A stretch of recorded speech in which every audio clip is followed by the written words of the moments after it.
Hello and welcome back, ladies and gentlemen.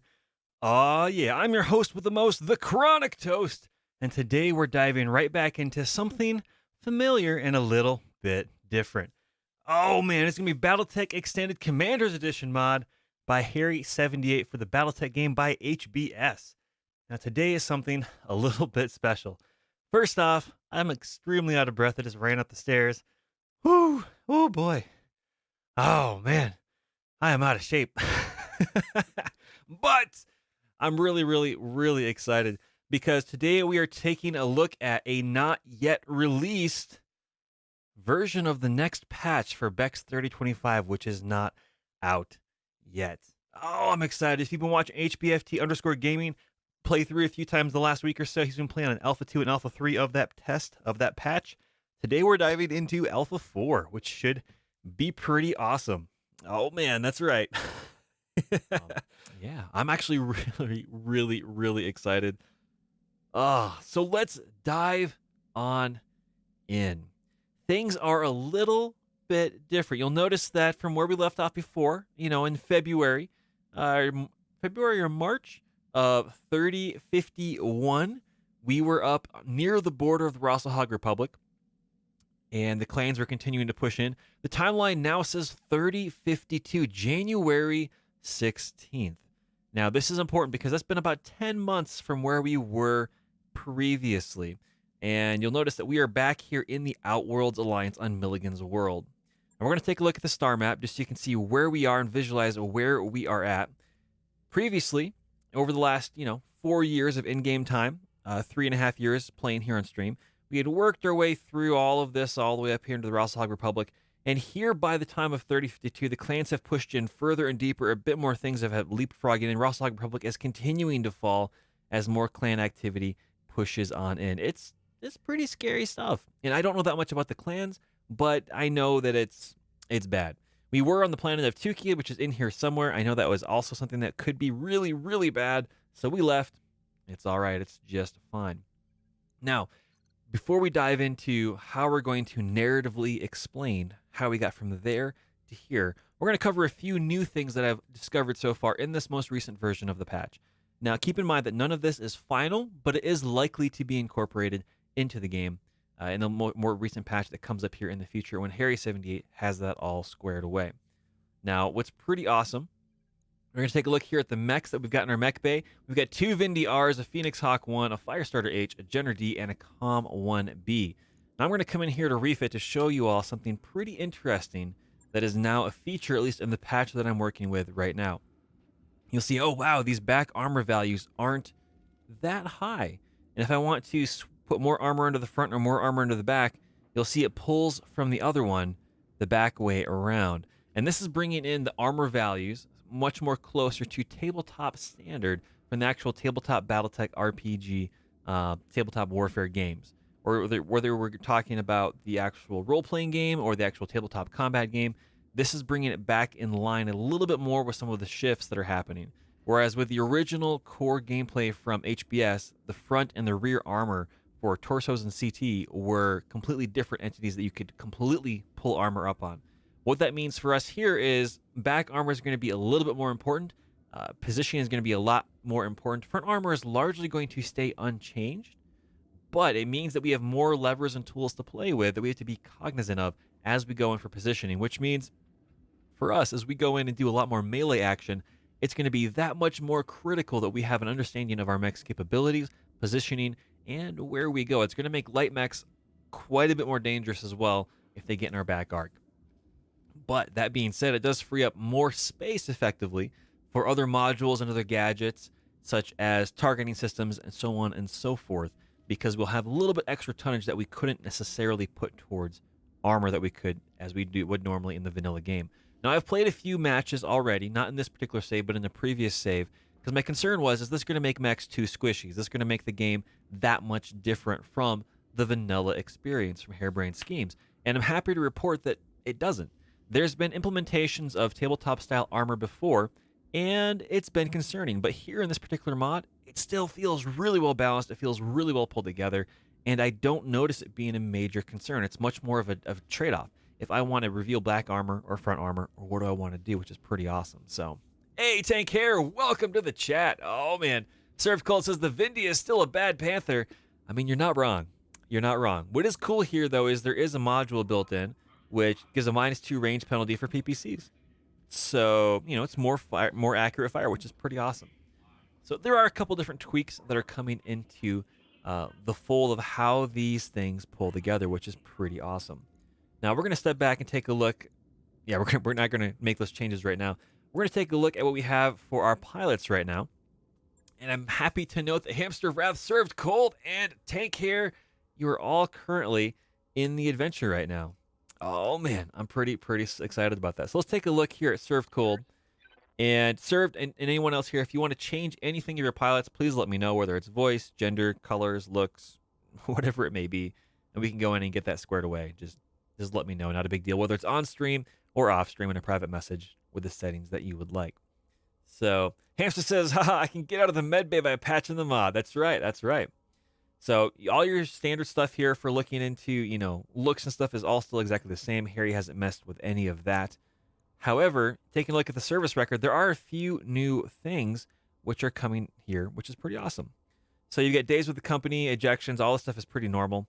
Your attributes, Inner Sphere, Cretan, military, are pretty straightforward, but the pilot traits and pilot quirks are now a little bit different, and Harry's going to continue to work on making these more unique. So military now gives you a +1 bonus health. Rebellious now gives you a -1 to resolve. And so on and so forth, more interesting things. For example, let's see here on Harry is a merchant.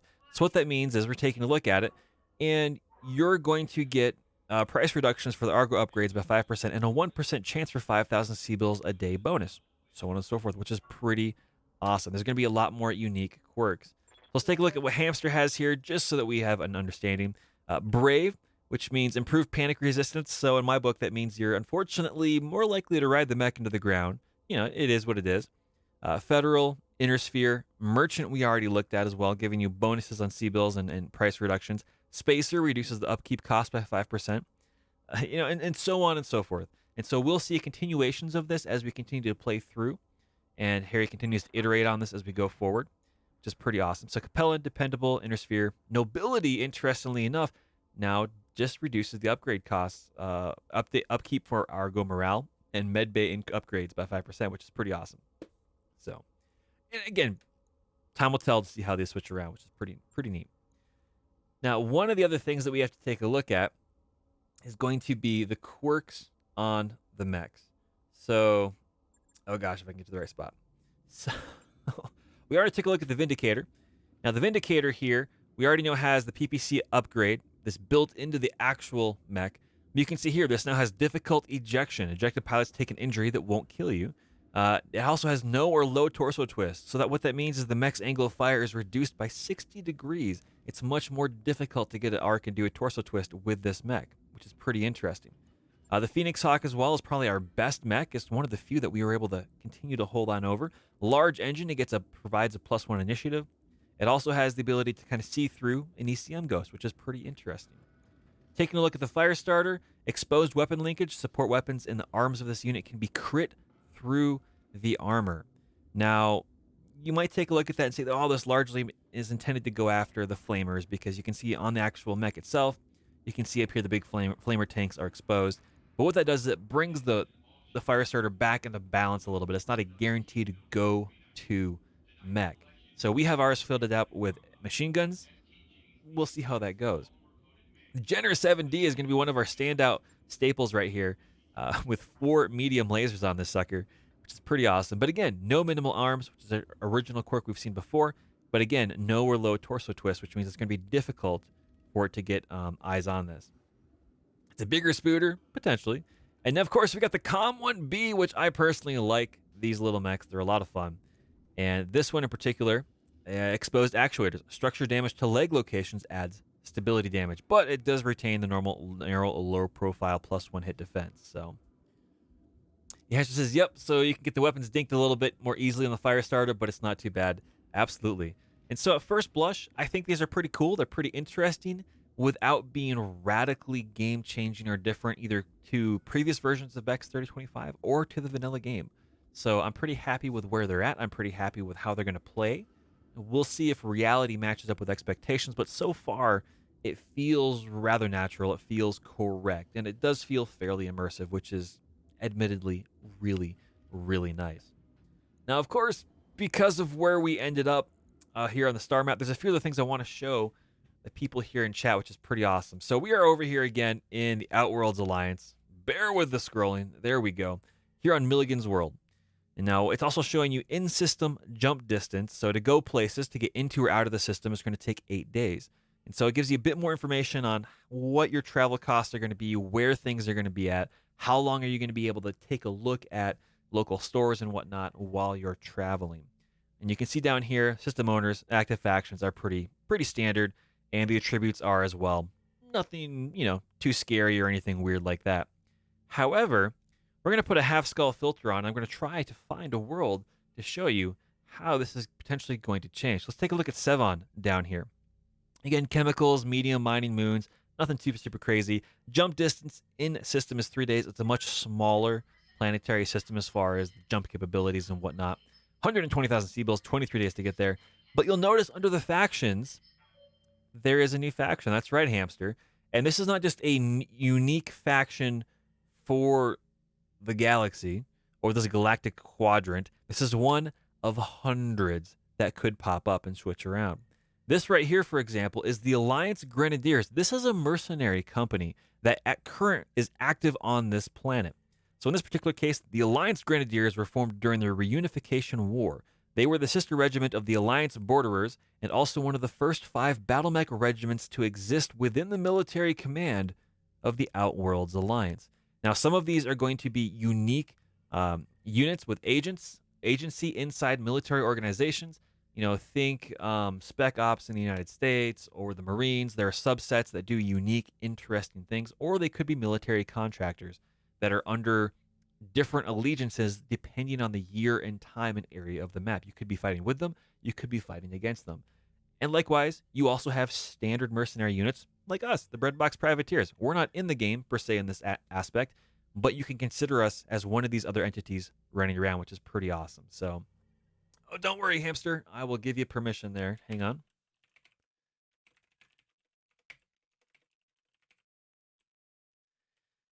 Assuming it lets me anyway. There you go. You may now post a link, assuming I spelled your name right. Alliance Grenadiers are on Sarna.net.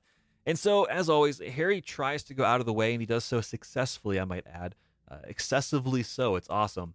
To make sure that these entities are operating in locations and in time frames where it makes sense per the lore, which is pretty awesome. So you could potentially see entities like the Bounty Hunter potentially doing things like this and their crew.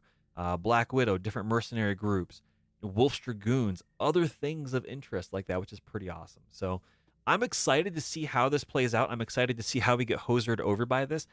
But what this means is if you're taking missions against or for or in alliance with different mercenary units or local government lances and stuff, you might see that they have contracted this out or that government lance is an actual specifically named lance. And depending on how many missions you take against or for them, or how often they show up in your personal narrative and a region of space you're gaming through, you could see suddenly that they become hostile to you. If you're taking a lot of missions against them, or they just happen to be your ally a lot, you can see different switches and shifts around in alliances. Like, let's say us and the Grenadiers end up in the same system more often than not over the course of a year and a half or two years, and we're allies more often than not. We're likely going to suddenly see mission boosts or reward boosts by taking missions with them to say, hey, yeah, we've worked with them before. They're good. They're solid. Or, yeah, they're crap. But that's what I've been able to find and dig into so far with where we're at right now, which is pretty awesome. Now, the biggest change, again, is going to be this change in armor to be a little bit closer to tabletop in terms of front and rear armor on the torsos and the CT. But I think the balance is fairly benign. It's fairly accurate, and it feels good. It's not something super crazy. So Hamster says it's going to suck to be a pirate. More people to annoy. But then That's what you get for being a pirate. Oh, yeah. Absolutely. Absolutely. So, where are we at? What are we doing? What do we have for contracts available to the Breadbox Privateers? It's been 10 months in game time since we've played. We are back in the Outworlds Alliance doing some shindigs, doing some shenanigans, and we have some missions here to start off with, which I think will be all right. So, to make this a little more interesting, a little bit more fun, to narratively go through what we did for those 10 months, I've got a journal entry I'm going to read. Oh, baby, buckle on up. Here we go. Settle on down. Take a deep breath. Get your snacks. Get your drinks. Grab your sippy cup. And it's time for a story. Oh, baby. Here we go. Commander's journal entry. January 15th, 3052. These last 10 months have been the hardest this company has seen since our formation and receipt of letter of marque 4 years ago. Long story short, we got comfortable, we got complacent, and we played too close to the border conflicts with the invaders. We were overextended, taking a job we probably shouldn't have, and as a result, we were overran in our positions and in our orbital supply lines with our employer. The clans took us by surprise, and we were not ready for them.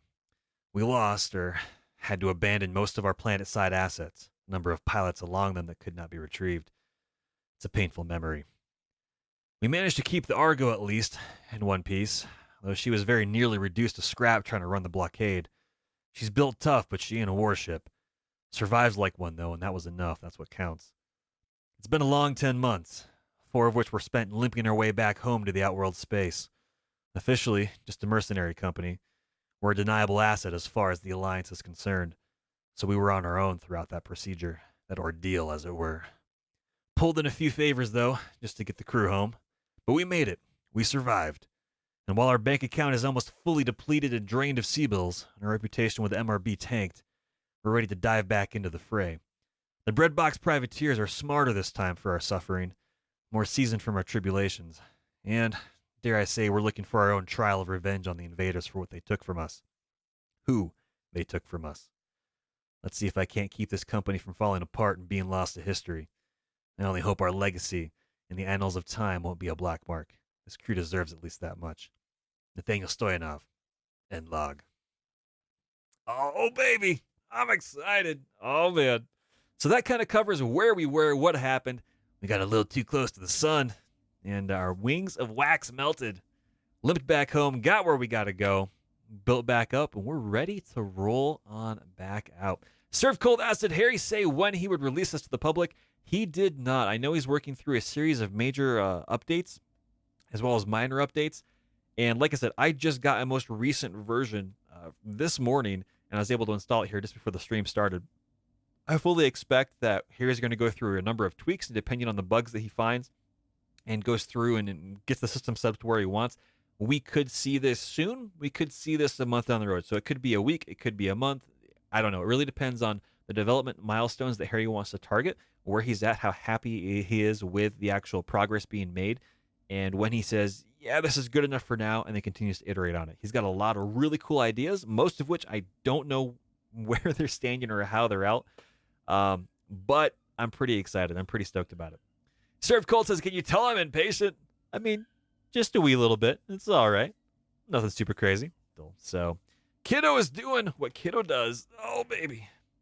So, what do we want to do today? We're going to tackle some missions. We're going to tackle some C-bills. We're going to do a few things, and I think it's going to work out just fine. Oh, man. What do we want to tackle first? Oh, man. Mini Toasty's out there just doing all sorts of crazy stuff, but we're ready to dive in. So, I think we're going to go straight into a half skull mission right here. Nosy Neighbors, the Outworlds Alliance being the employer. Max salvage, pick 2, get 8. Max reputation is +3. Max pay is 200,000 C-bills. We are going to prioritize the C-bills because we are below 1.5 million C-bills. So we need the C-bills. We need the money. We don't want to go broke. Hamster says a pterodactyl is a great choice, really. I mean, it's true. Pterodons are pretty cool too. I think they're just larger I don't know my species from history that well. Should probably look into that. let's hit that negotiation button. We're going to slide it up here to take as much as we can. 153,000 seabells. Hopefully that covers most of our costs. We'll see. And salvage is going to be pick 0, get 2. That's all right. It's going to be a little bit of a rough ride as we rebuild our company, but we do have a small number of actual medium mechs this time around, which is nice. We're not just starting from scratch with lights. So we're going to go and hit that accept button, and we are going to see how this goes. We're going to bring down the Phoenix Hawk. We're going to bring the Vindy down, the other Vindy down, and, of course, the Jenner. And, ladies and gents, I will be right back. Uno momento, por favor. Oh, yeah, and we're back. The Mini Toast is doing what the Mini Toast does. The adventure continues, ladies and gents. The adventure continues. All right, so we got our mechs down here. This is what we're doing. Hamster says, well, you can't put me in a Vulcan this time. You don't have one. This is true. We have something potentially, arguably worse. I don't really know. Vindicators. They're pretty cool for long range. Not a lot of close brawly action. So we've got a Phoenix Hawk down here, which is kind of a general switch hitter. More or less very similar to the same build that we had during our last playthrough. A little less armor based on, how the front and the backside armors work together. But we do have a Vindicator down here, which is stock per this. We have not gone in and modified other than pulling off a small laser to use on the Commando. And then we've got a Vindicator down here, which we've switched some stuff around, pulled some stuff out of the torsos, kept the PPC LRM5 in here. We'll eventually upgrade that as we run across some good stuff. Right now, there's a little bit, not that much available in the planet of, Milligan's, location we're at right now. And of course, we got the Jenner, which we did pull out the SRM2, I think, that was on there, just to kind of give a bit more armor and to keep the heating issue under control. So, what do we want to do? We have Served Cold in the chat. We're going to pull Served Cold down here. We have Hamster of Wrath. We're going to pull Hamster down here as well. We've got Tank Air also. And, of course, we've got an open space. So, I think we're going to do the fantastic thing that we can, which is going to bring in Data King somewhere along the way. The question is, where do we want Served Cold and Hamster and everybody else? I think we're going to make a Hamster. We're going to bring Hamster down to... I think we're going to bring Hamster down into the Jenner. The Boom and Zoom, he's going to be the one that gets closest to the enemy other than possibly the Phoenix Hawk. So we'll see how that goes. And I think actually in all indications, we're going to swap out Tank Hair with Data King. That way Tank Hair gets the Phoenix Hawk over here. And our two pilots that have the ability to kind of stand in cover are going to be, hopefully, well situated to deal with the Vindicators. So, Gunnery 2, let's do this. We got to start somewhere, Hamster. It's a good thing you've got 4 medium lasers, so one of those has to hit, right? We're going to hit that deploy button, and I'm going to reach down to the grab bag of voicedom. Some people call me the Viceroy of Voices over on YouTube. And if the deploy button actually works and it actually loads up and goes somewhere, we will see what we got. I'm going to dig into some soda here briefly, and I'll be right back. Oh, man, good stuff. Carbonation that just completely destroys everything is, woo, delicious and horrible all at the same time. So here we go. A beautiful blue orb. It reminds me of the planet with the planetary shield that the Mega Meg uses a vacuum cleaner on in Spaceballs. It's got that really, really nice blue hue to it, which is really fantastic. But there we go. The objective is disrupt the local government reconnaissance mission. It's a battle, 150,000 seabills, pick 0, get 2 salvage. I think our drop costs are going to cost us most of this money coming back, but it is what it is. We're going to slowly claw our way towards solvency, which is good. Here we go. For weeks now, local government forces have been scouting territory near Outworlder-controlled land. Previous surveys of this land shows nothing of interest, yet they are here. Whatever it is that they've found, we don't want them to have it, so why don't you go in there and destroy them for us?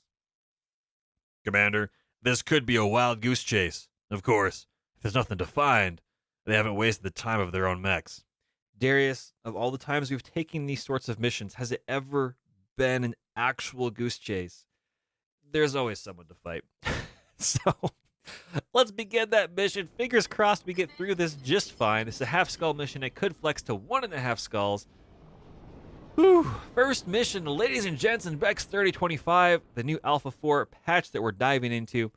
So we'll see what happens. Commander, you've arrived in the region where the enemy was last detected. Move forward and clear them out. We shouldn't let any of them get away if we can help it. Perhaps we'll find a lost civilization. Oh, baby. Welcome to the chat, Slippo. Hopefully things are going well for you. What's new in the patch? A few different things, actually.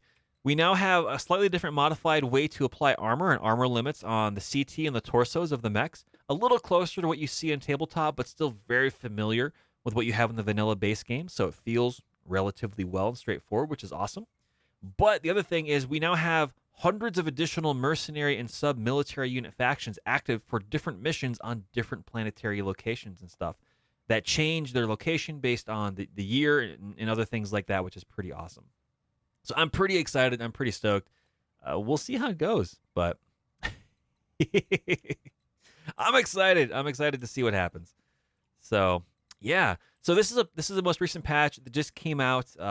Harry just sent it over to myself this morning. It's not yet available to the public to try out, to kind of work through some bugs and work through some things like that. It's already very, very stable. I'm very, very stoked about it. There's a brand new way Quirk system is coming through, which is pretty awesome. So Slippo says, I like Rogue Tech, but it runs like crap. I tried BEX too. It was fun. That's one of the biggest things that I like about BEX, other than the fact that it feels like a direct progression from the vanilla gameplay of the campaign, right?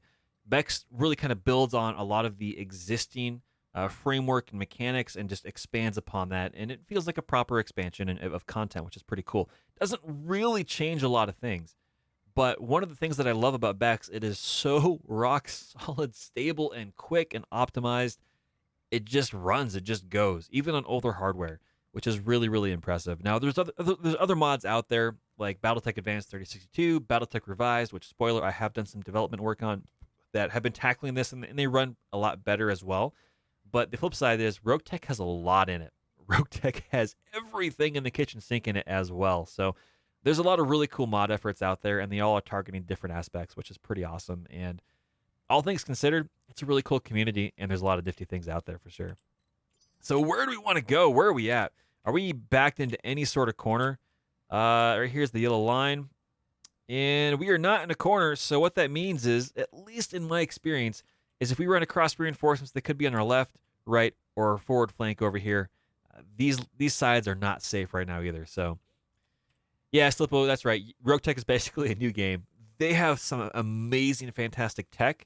Not just like BattleTech tech, like mechs and things that are in there, but other really, really cool, nifty things, which is really, really impressive. I've been very, very happy with what I've seen in Rogue Tech. It's just not quite my jam for playing here, at least on stream. I really, really enjoy BEX3025. It's consistent, it's solid, and it feels really, really good, which is awesome. So, alrighty. Surrounded by hills is always interesting. Yeah, so where do we got to go? Our enemy units are up here. We can work our way up through this hard scrabble to get into this solid forest up here. It's hard to see on stream, but there is a smuggler's hideout up here. Looks like they're probably making, useful things like hand sanitizer and, things that are beneficial to society. But, or we could go down here into the water. There's some deep water here, so maneuverability is limited. And we're going to be fighting clifftop advances from the enemy trying to get up this way. So I think what I'm going to do is we're going to flank left over here and rotate clockwise. We'll see what happens. We'll see what we run into, and we'll go from there. Yep. So Phoenix Hawk, we're going to get tank hair up here, sprinting away as fast as we can. We do have one enemy contact way up here. No idea if it is going to be a mech or a vehicle. You can see the radar pulses going around, but we're not quite seeing anything yet. So we're going to see if we can get our Surf Cold and our Vindicator up there. Nothing new. We're going to get Hamster and everyone else running up here as well. Get that Jenner full swing, full movement. Bada bing, bada boom, screaming on up. Surf Cold says it's become more of a total warfare game with the controllable Vs, VTOLs, and infantry. Yeah, I'm excited that they figured out how to get that into the game. I'm very curious to see what that breakthrough in technology and modding and approach is going to mean for other mods in the months and years down the road, right? So BEX3025 really focuses on the historical side of things as much as it can, while still staying true to a lot of the mechanics of the original game. And what's really interesting is they let a lot of new features percolate, right, from other mods and make sure that they work, and those other mods go through that development effort. And then Harry, a lot of times, will say, okay, cool, I like this idea, how can I implement my own version of this, or can I incorporate this from another mod with permission? And he really wants to focus on the experience, the playing experience of BEX3025, at least from my perspective. What I've seen from the outside looking in is, this being a stable game that runs consistently and runs well is very, very important to the community for this mod, and it's something that I really appreciate because you can just dive in and play, which is awesome. So, Surf Cult says, yep. The downside of BattleTech is it doesn't follow lore or timeline. I mean, to a certain extent, yeah. I think there's Transformers and 40k flashpoints and stuff in there, which is pretty cool. But it pulls everything together into one big giant, kitchen sink, right? And if you want to play with all the toys, that's the place to go. So, Hans says, well, that's either a light or a medium with an initiative boost. Yep, it is a mech. We at least know there's a mech right there. So we're going to have Hamster come screaming up here with a sprint, getting up into the forest up top. We'll see what we see. Nothing else on radar. Oop, correction, I spoke a little bit too soon. There we go. It's going to be point number 4. Let's see.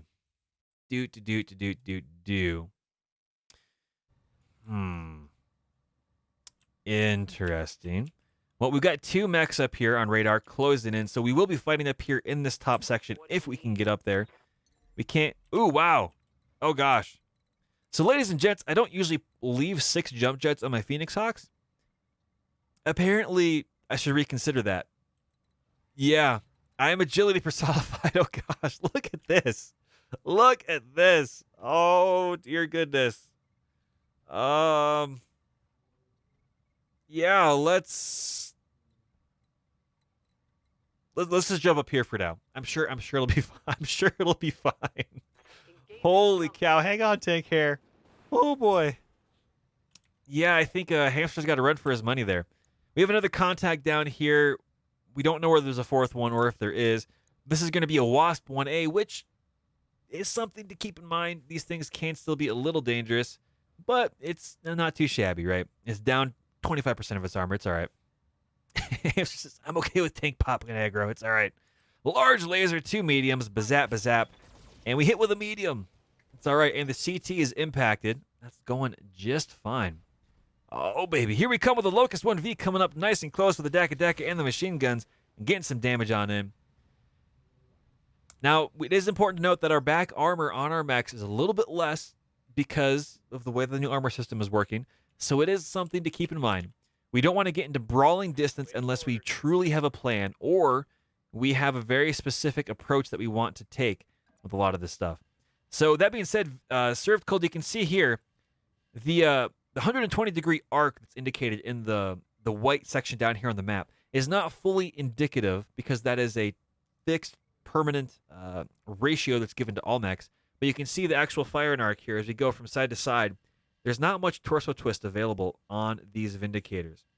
So it is important to note that we can only torso twist so much. So you're not going to be able to shield as much of your mech and your sides as you can, at least with the Vindicators. Other mechs have more range. We're talking like urban mechs and stuff like that. So what we do get, however, is a direct line of fire up here because we've backed up just far enough.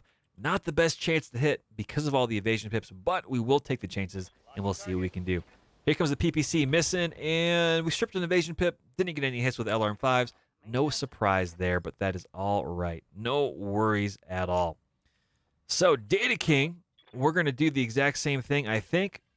Stand back up here. PPC and LRM continuing to lob them on downrange, and we'll see how that works. We miss with that, and we strip some more evasion pips, but again, the LRM5s do miss.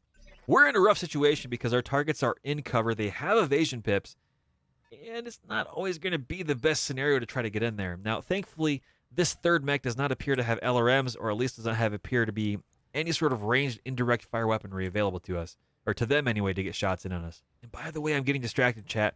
Look at this amazing little structure right here, just hanging out in the middle of the jungle. It's all right. Oh, baby. So what do we want to do? Let's see. Can Hamster get up here and do some boop zoot riot? Kind of. We'll get up here, get an unbroken line of fire to what we have up here, which is another Wasp 1A, or the original Wasp 1A, I should say. Look at all those chances to hit with a 2 gunnery. That's not bad, Hamster. That's not bad at all. Firing along in, and we only missed with one. And there it is. Hamster of Wrath gets the first kill of the patch. Somebody just got toasted. Oh, baby, baby, baby. Oh, man. Clearly you do have your glasses on indeed, Hamster. That is impressive. So, in chat, this is why when I take a look at mechs that have multiple pieces of weaponry on board, through tactics, approach, evasion, pip stripping, you can get mech pilots that have two gunnery to be fairly effective. I personally like throwing them on small laser boats and missile boats, personally, but it just goes to show you with quad medium lasers, it works too, which is pretty impressive. So, tank here, we could get in here and do some melee, not really the best chance to hit. And we should really jump. Golly, man, look at this. We can just jump for days. We're going to jump over here to get the damage boost and the rear arc to ignore some of the cover aspects, which is pretty nice. Now, we are running a little hot, so we're going to turn off the large laser. 2 mediums and a small, rocking on in. Let's see if we get lucky. Burning through the 7 armor on the back of this mech. We'll see. Confirmed. Oh, man, left arm destroyed. There it is. One of the things hit. Bazap, bazap, bazap. That is a bad day for them. Absolutely, Hamster. First blood. Holy cow. Now, DK, let's see. We're just going to fire, I think, from where we are. Resolve is building slowly, very slowly, but a better chance to hit because of the evasion pips that are stripped. We're just dealing with cover at this point now, and size because they're low profile. Oh, baby, there it is. Finally unsettled. No one likes a PPC and LRMs rocking your cockpit. That is definitely not fun. And again, we're going to do the exact same thing, 43 and 53. Here we go, rock and roll, long-range firepower. Missing with the PPC, but getting some more damage in there with the LRM-5s. Now, you can see on the top left, oh, and our back arc, not good. Thankfully, our evasion pips held, and they missed at point-blank range. Oh, baby. But you can see up there, the destroy enemy units are 33%, which means these are the only two mechs that we have to deal with unless reinforcements show up. And if we can keep our repair costs down, we're going to be in a good spot to make this count. Now we're going to switch over here to the right side, a little on the front end, and do some melee. We're going to lose some heat, and get some smash and dash in here as well. Get our back end away from that enemy and that other mech over there. There it is. Boom. Damage rolling in.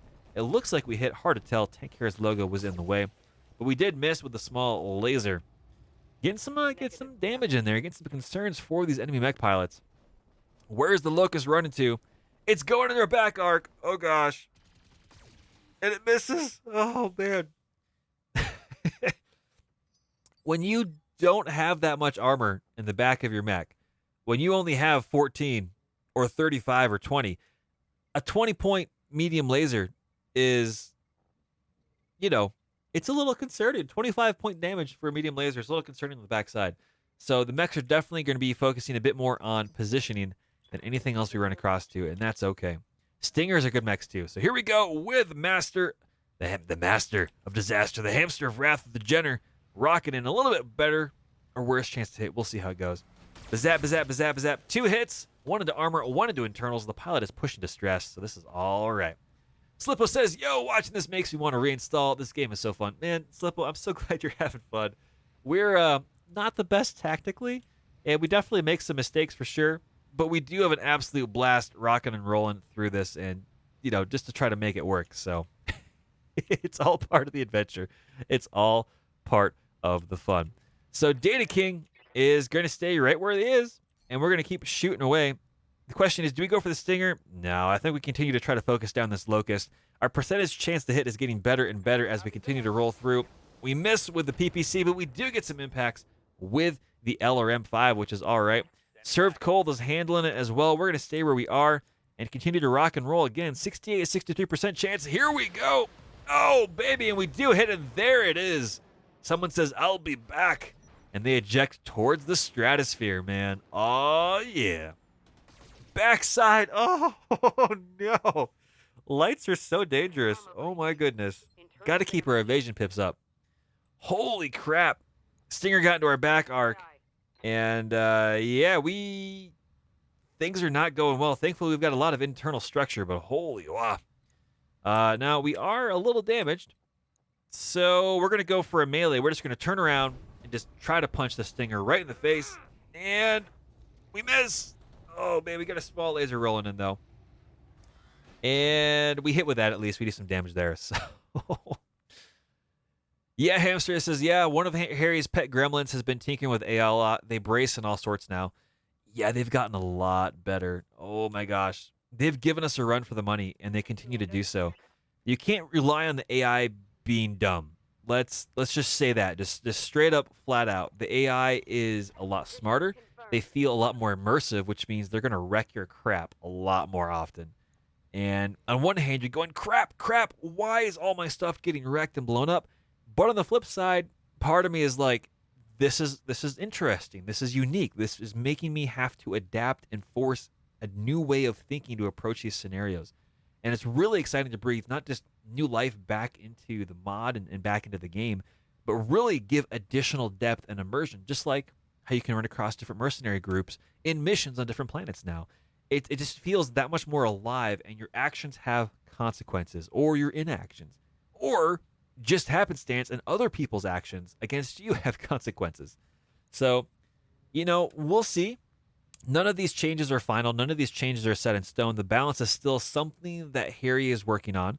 For example, because of the armor shift, now we're doing a lot of do-si-do back around and behind mechs, trying to get rear shots again because of the lower armor. But, it's important.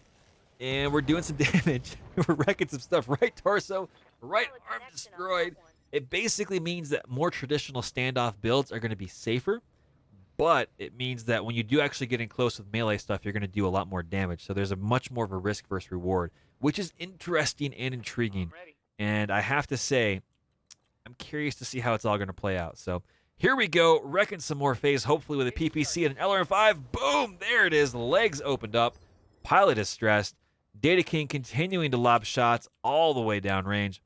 Eventually, if we can't kill this mech, I'd like... Oh, there it is. Left leg, left torso, left arm destroyed. Oh, baby. Oh, man. And there it is. They are ejecting towards the stratosphere, up into the ionosphere. One of those aerial locations. Oh, baby. Oh, man. Excellent work, Commander. Though I do wonder what they were looking for. Don't we always, Darius? Mission successful. And ladies and gents, give me one quick moment, and I will be right back with you as we take a look at the goodies we get.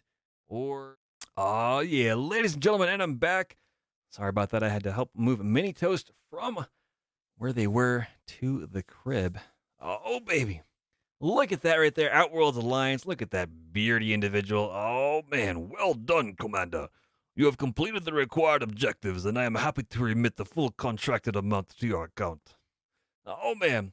So we made 98,000 C-bills, which is pretty awesome. Our drop costs were only 55,000. So we still made 100,000 bonus, which is pretty awesome, which is pretty good. Hamster says, victory! They were looking for a butt whooping, and they got one. Oh, yeah, man. Our Outworlds Alliance rep is going back up a little bit. We are still discouraged. We need to get one more piece of morale, and we'll be in the normal, which will hopefully help with our morale generation. Our Phoenix Hawk took internal damage. It's only about 9 damage, 11 damage. We'll probably just slap some 20 tons of armor back over it, and it'll be fine. I'm sure it'll be fine. Everything will be okay. We did get a piece of Wasp. We got an SRM2, which is good. We need as much of this as we can get right now, even though we're trying to focus on C-bills, so. Oh, baby. Served Cold says the new release will require a new career start, Toast. As of right now, Served, the new patch coming up is not save compatible, which is why we kind of started a newer version of a save, right? Now, I don't know if that's going to be the same case in the long run. I'm not really sure on how Harry's going to close that gap or if it's possible, but as of right now, the preview Alpha 4 patch that I have for the next version of BEX3025 is not save compatible, so. Hamster says, interesting XP spread. Is that based on kills or damage inflicted? That I don't know. We get an XP boost based itself on just being participating, words are hard, in the battle and doing all that sort of stuff based on kills, activities, things of that nature. But again, I haven't looked too much into the actual depths of where we are. So Hamster does point out something, which is some got 10 XP, some got 100 XP. So that particular aspect of it is based on how skilled the actual pilots are. So for us right now in our difficulty settings, we are playing on simulation difficulty and very slow pilot progression. So what that means is for XP gain, it is on the slowest possible settings for progressing through the XP track. So in order to do that, you have to take on much more higher difficulty missions for your pilots to grow anything other than a minimum amount of XP growth. Otherwise, in the normal default, normal or hard settings, you're going to get much more regular XP growth of pilots. So yeah, we are playing on some of the hardest settings possible here for this career playthrough. We're talking 8 pieces per mech, stingy salvage, CT destruction is on, pilot lethality is on. It is crazy. Slippo says, can you show your difficulty settings? Absolutely. I will definitely give that a shot here. So taking a look at the difficulty here. So we have our unequipped mechs for starting. So when we go and build mechs, they show up unequipped. We do have reduced Argo upgrade costs just because I want to get through those Argo upgrades. We almost did it last time. 8 pieces, randomized starting mechs. For here, we have a custom version of an established company just to get us to similar to where we were when we started playing, which includes a few more mediums. Rare, advanced warriors, enemy force strength is normal, mech destruction is on, contract payment is normal, simply because now that we're getting into the more heavier and assault mechs, I want to get more access to being able to pay for that. Otherwise, unless you're a very, very skilled player, what you run into is once you get into the heavies, you're in the seesaw action, at least with my current skill level, where I can't get enough money generated to get into assaults reliably. So leaving the contract payment at normal now that we've got into mediums continues the similar progression rate. Salvage's stingy mech warrior progression is very slow, which right here is one of the big things. You know, putting it down to very slow means you're barely going to get any sort of situation going on. Lethality is on. No rare salvage. If we were turning that on, means we wouldn't get plus and plus plus weaponry and salvage. I want to hang on to that because if we go up against enemies that are difficult, I want to reward myself with an occasional treat. Needless to say, our total score multiplier capped out at 1.0, somewhere further up here. We just kept going. So yeah, it's all right. It's fine. It's fine. So that's where we are. It's definitely a masochism. I enjoy it because it means that a lot of our decisions have a lot more weight. It means a longer playthrough. It means a more difficult playthrough. And it means you spend more time in the light and medium portion of the game before it starts to snowball up a little bit. But when it does snowball up, everything is that much more weighty. The CT goes out on your Thunderbolt, it's done. Your pilot's likely gone. And it really means that every single little bit of the rest of the game that is much more normally in a minor setting, a much less concentrated focus point, is something that has more weight, has more concern. How much time someone spends in the med bay?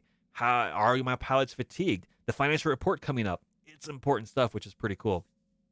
Slippo says, does Bex have Iron Man mode? Yes, it absolutely does have Iron Man mode, but it does come with a disclaimer that this is a mod. And so if you run into a mod breaking issue, which is not that common with BEX3025, but occasionally it can happen, your save is hosed. So what I usually do for myself is I just do a self-imposed Iron Man mode. I don't go back and save scum. I don't do anything else like that unless it's something that breaks on stream, like a mission fails to complete, which honestly, the last time I saw that with BEX3025 was over a year ago, literally over 12 months. So yeah. Yep, absolutely.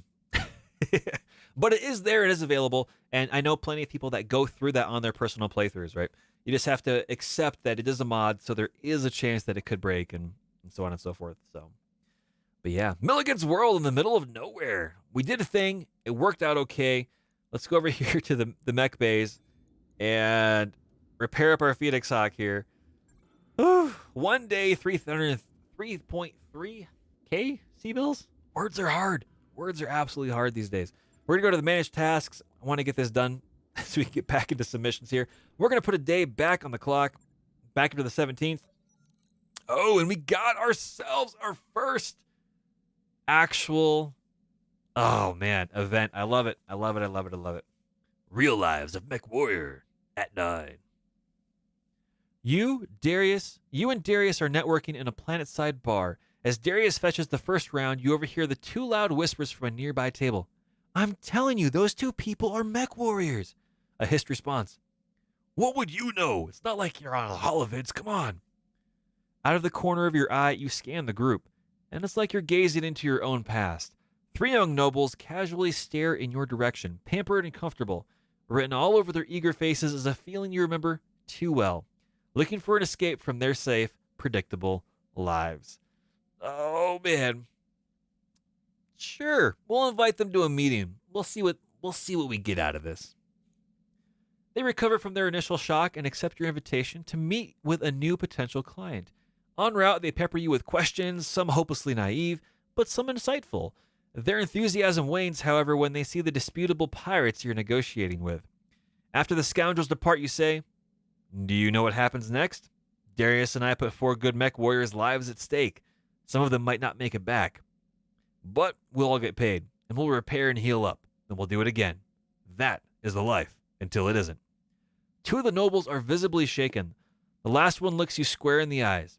You recognize that spark of defiance and determination. No lasting consequences. Oh, baby. Oh, man. Not too shabby. Now, I don't know if that just put a new mech warrior into the hiring hall. Sometimes it does. We'll take a look. I don't see anyone here. So we have 2 that we can't hire because we're not high enough MRB rating, basically. And this right here is a Kickstarter Pilot, which is awesome, but you can't go in and change the names or the features and stuff like that of Kickstarter Pilots. So I want to name our pilots after subscribers and followers here on the channel.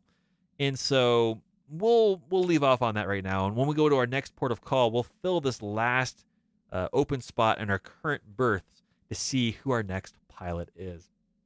In the meantime, let's go over here to contracts and see what we got floating through. We don't have any more half skull contracts, but we do have 2 1 skulls. So we have one, which is another battle in the jungle. 431,000 sea bills, pick 2, get 8. Decent reputation boost for Karita, which is pretty all right. The other one over here is continuing with the Outworlds Alliance. This one is an escort mission. Now, these can be very, very dangerous. Escort or ambush missions have vehicles in them, and you're never quite sure what your assets as allies are going to be or what your op4 is going to be. The thing that you're ambushing could be a full convoy full of manticores, and that would be horrible. And we've run into that before, which is very painful early on. So these are not to be taken lightly. It's a 1 skull that could flex to 2. They are potentially very dangerous, and this one is middling in its pay. So we'll see if we come back and tackle that.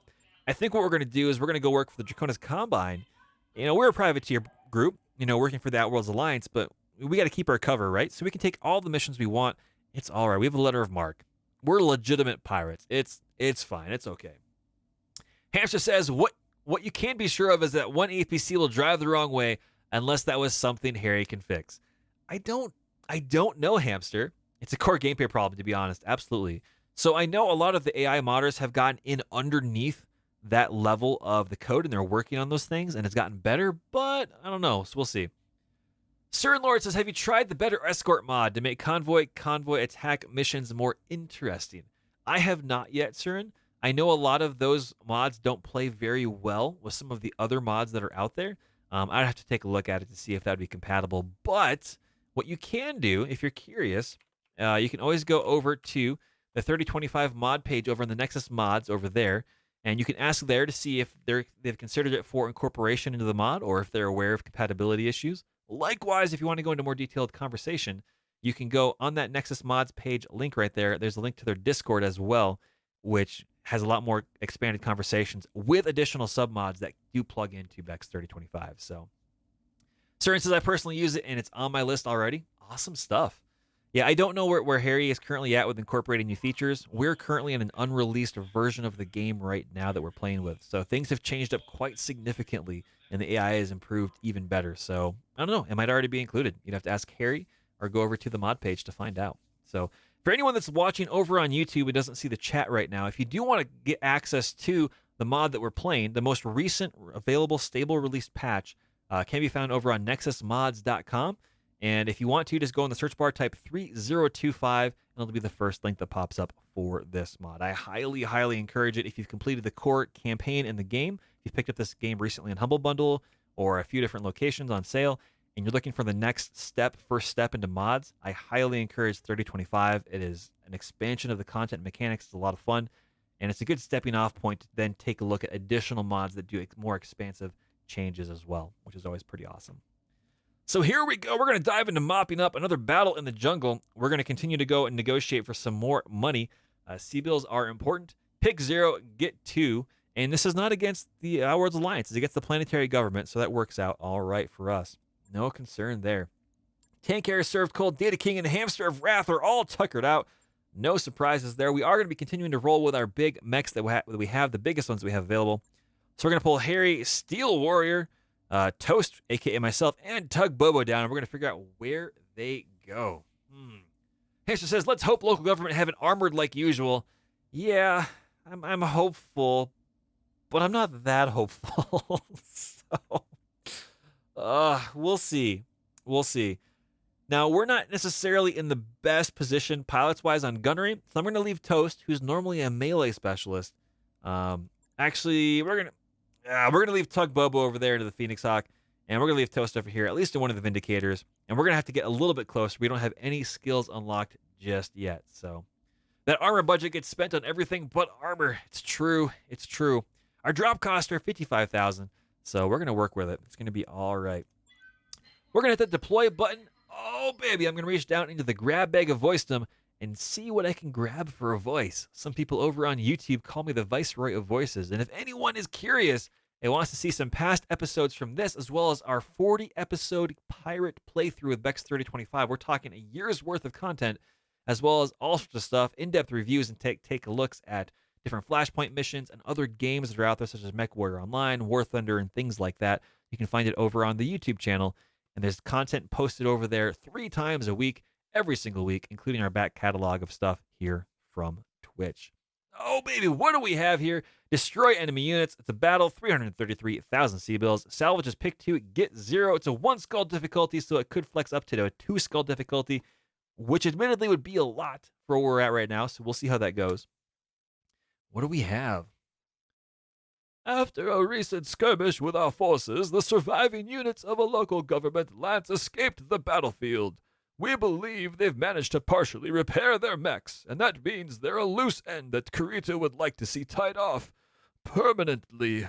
Track down these survivors and finish them for good. A partial lance of damaged mechs doesn't sound too bad, Commander.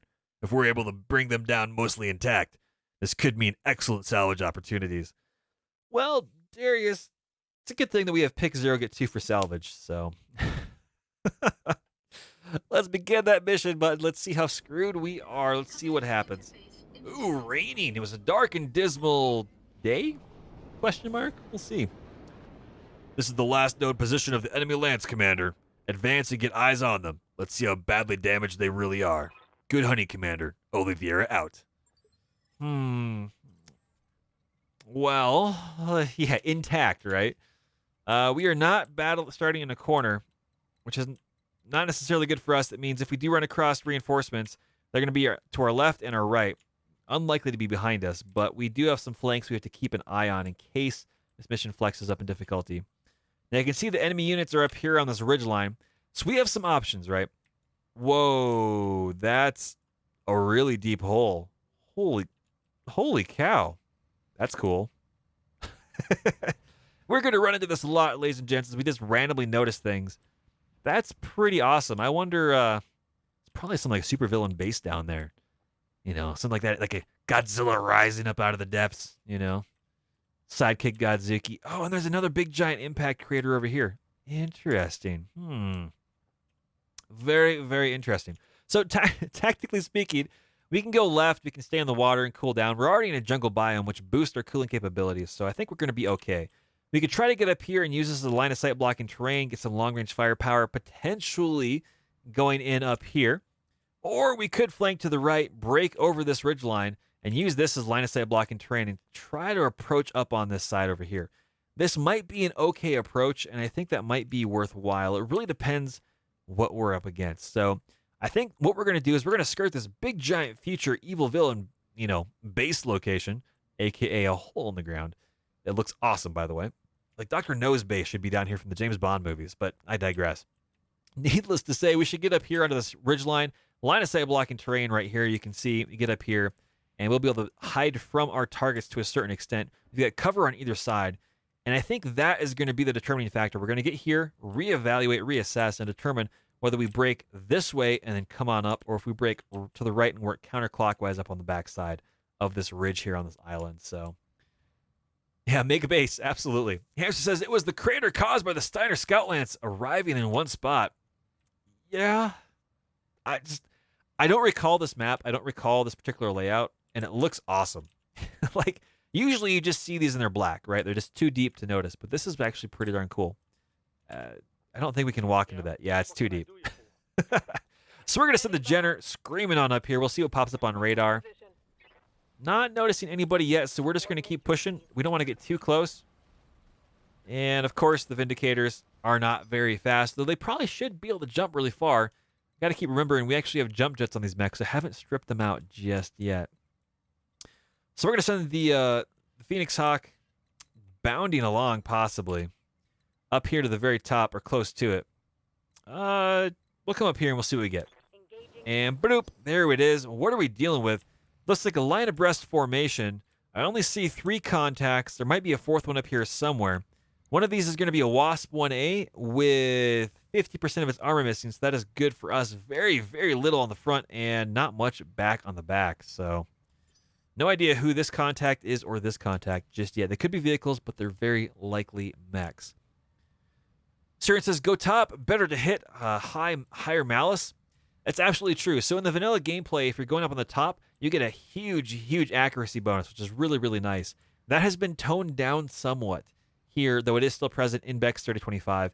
What we were running into, at least as players, as well as what we were seeing in different streams that we were watching and discussions that occurred quite often over on the Discord for 3025, is players in AI as well, because they look at those bonuses.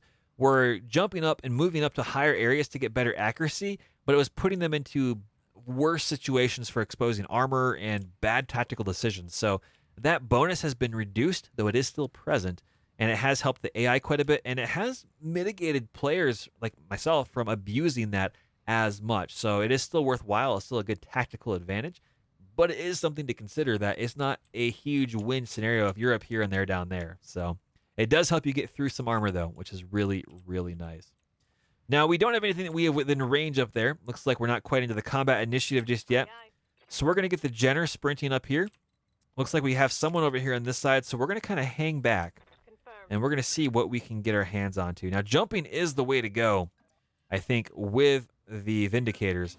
They can get further than running, and that's all right. It generates heat. Again, you can see, even though we had a shot, we're not in a good spot to actually get fire because we're not yet in the initiative order. Hamster says, poor local government temps and ramshackle mechs. I mean, you got to understand that these are cast-offs from like 3025 and 3039, right? At this point, these are mechs that are kind of left over because the wars have moved on, right? That's right, Served. Spent their mech repair budget on booze again. Absolutely. Most of the government lances are going to be up against, vehicles and renegades and other lightly formed factions and stuff. So these are perfectly serviceable mechs for all of that, right? Like verbatim, one of those phraseologies is perfectly fine. However, it's not going to help them out right now. So we're going to play the reserve game. We're going to let them get a little bit closer. We're going to keep all of our evasion pips. And we're going to reserve. They're going to continue to reserve on down. The AI does this. You can't always get ahead of them. But we're going to keep going to the very, very end, and they're going to do this. So what this means is we're going to go, and they're going to go, and then we're going to go. But if we go, and then they do all of their stuff, or we go and we do all of our stuff, one of us has a full initiative modifier for their lance. So it's something to keep in mind, and it does still give you tactical information. If we go and we keep going, it means that they have initiative modifiers over here, which likely means they have a medium mech going in the light slot. So, yeah, good to know. Absolutely, sir. Absolutely. And welcome again to the chat, sir, and it's good to see you here. Hopefully our shenanigans and digging ourselves holes deeper and deeper into, things not going super fantastic brings a bright point and a smile to your day as we attempt to dig ourselves out of a hole that we run into. I'm pretty excited about it. It's all part of the fun. So with that, our Phoenix Hawk is probably... They haven't gone yet, so I think we're just going to take the firing option here. 56% chance, 51 is not too shabby. We're going to see if we get lucky, and we miss with a PPC, but we do get a few impacts with the LRMs, and it's working out just right. Oh, absolutely, sir, and that's good to hear. Oh, PPC coming in. What is that? Is that a Panther? It's probably a Panther. PPCs are dangerous, chat. Oh, man, it's a 9R. It's generally in good shape, too. How much damage do we take? Ugh, 40 damage right off the bat. Not, ugh, man, this, ugh. Well, let's just keep shooting back. Maybe we'll get lucky. Who knows? And there it is. Right leg taken completely off at the hip by a PPC. Terry78, the man, the myth, the legend himself, doing work. Oh, baby, baby, baby. That's not too shabby. And that Wasp is standing backing up, going, just, oh my gosh, what just happened? All my actuators are gone. Let me lock the leg actuators up a little bit so I can peg leg around. Firing back with a medium laser. Holy wah, shiza, man. Oof. Yeah, fair exchange. 40 armor for a leg. I'll take it. I'll definitely take it. And to be fair, this is something that is important to note about BEX3025 compared to other mods like BattleTech and even BattleTech Advanced 3062 and stuff like that. You're not going to have permanent evasion. You're not going to have very nigh unkillable mechs. You're going to be able to overheat your mech and do internal damage. It's very much closer in the spectrum of things to the vanilla gameplay. And so it's a different set of tactical challenges that are a different set than what BattleTech and BattleTech Advanced and even BattleTech Revised went out to solve, right? Those mods all have their own unique, interesting challenges and puzzles to unravel and engines to build and things to work with, which, just being up front, I enjoy. It's a lot of fun. But BEX3025 is kind of a unique variation, its take of expanding on what's in the current core game, which is a lot of fun, which is something I really, really enjoy about the mod. And it's working out generally pretty well right now. We're going to send the Jenner. I forgot, we got jump jets on the Jenner. At least we got one anyway. Yeah. We're going to send the Jenner sprinting on up, see what we see. We see anyone else on sensors. I'm not noticing anything just yet. So far, we only have the 3 mechs. And we're going to have Tug Bobo jump a little bit further over here, get into the back arc of whatever this mech is. And we'll see what we're dealing with here. It looks like it's going to be a Stinger 3R, or we could go for the Wasp. The Wasp is out in the open, much better chance to hit. So we're going to try to finish this mech off, burn through the front armor the best we can. A large and 2 mediums. We'll see. Hamster says, I left Steel Warrior cements under the seat. Oh, baby. Right torso, left torso, pilot panicked. Yeah, those are pilot entries. I would be a little concerned. Look at that Stinger jumping back to try to draw fire from his buddy, trying to say, hey, whoa, I got you, man. Whoa, we got to pull back here. That is one angry, aggressive Phoenix Hawk. Oh, baby. Commander? Steel Warrior is going to get up here to try to finish these off here. Chowing down in cements, graciously left by Hamster. And it's probably going to be it right here. Quad medium lasers, bam! CT destroyed, punched through multiple times over. No chance of ejection. Oh, man, somebody just got toasted, baby. Oh, yeah, I love it. Oh, that's good. That is good stuff. Holy cow. Hamster says, yeah, look at that. They're consolidated. Not that it helped. I mean, that's what I think is cool about the AI is rather than continuing to get stuck in, they try to fall back. They try to reposition. Now, they're up against a much more strategically and physically stronger Lance, a.k.a. us. And there's not really a mechanism for the AI to just say, nope, we're bailing, we're withdrawing from this, see you guys later, and run off the map. That doesn't exist yet. It'd be curious. It'd be a really cool feature if that could be implemented, but with what we have to deal with, I'm very happy with how the AI moves around, how they decide to split, how they decide to focus fire, how they decide to try to wrap around and get your own mechs in crossfires. I've seen it on higher difficulty missions, and it's painful. It's really, really painful when it goes in the AI's favor versus your own, which is really nice. So we're not going to jump with the Phoenix Hawk. We are running a little bit hot, even though if we do jump, we do get a 10% increase in damage. We are going to try to get up here and blast with everything we have. Not the best chances to hit, but we're going to do what we can. Maybe we'll land one. And apparently we do. We take off the right arm and expose the left torso. Not too shabby. Not too shabby at all. See, we got our LRM mechs all the way down here. We're going to just keep firing, and maybe we'll get lucky. 29 and 39, or a little bit better. The Stinger, it's only got a machine gun and melee. It's less of a threat right now. So we're going to go for the Panther. Try to get that right arm if we can to fall off. That's important. Of course, there's a big giant boulder on our way, so there is that. Now, we are standing still, which is not honestly the best thing. We probably should have been moving around. But we're going to do what we can. We're going to jump over here, get at least one evasion pip, and a little bit better line of shot, get some shots going in. We'll see how it goes. There we go, and we missed, but we do get some more LRMs.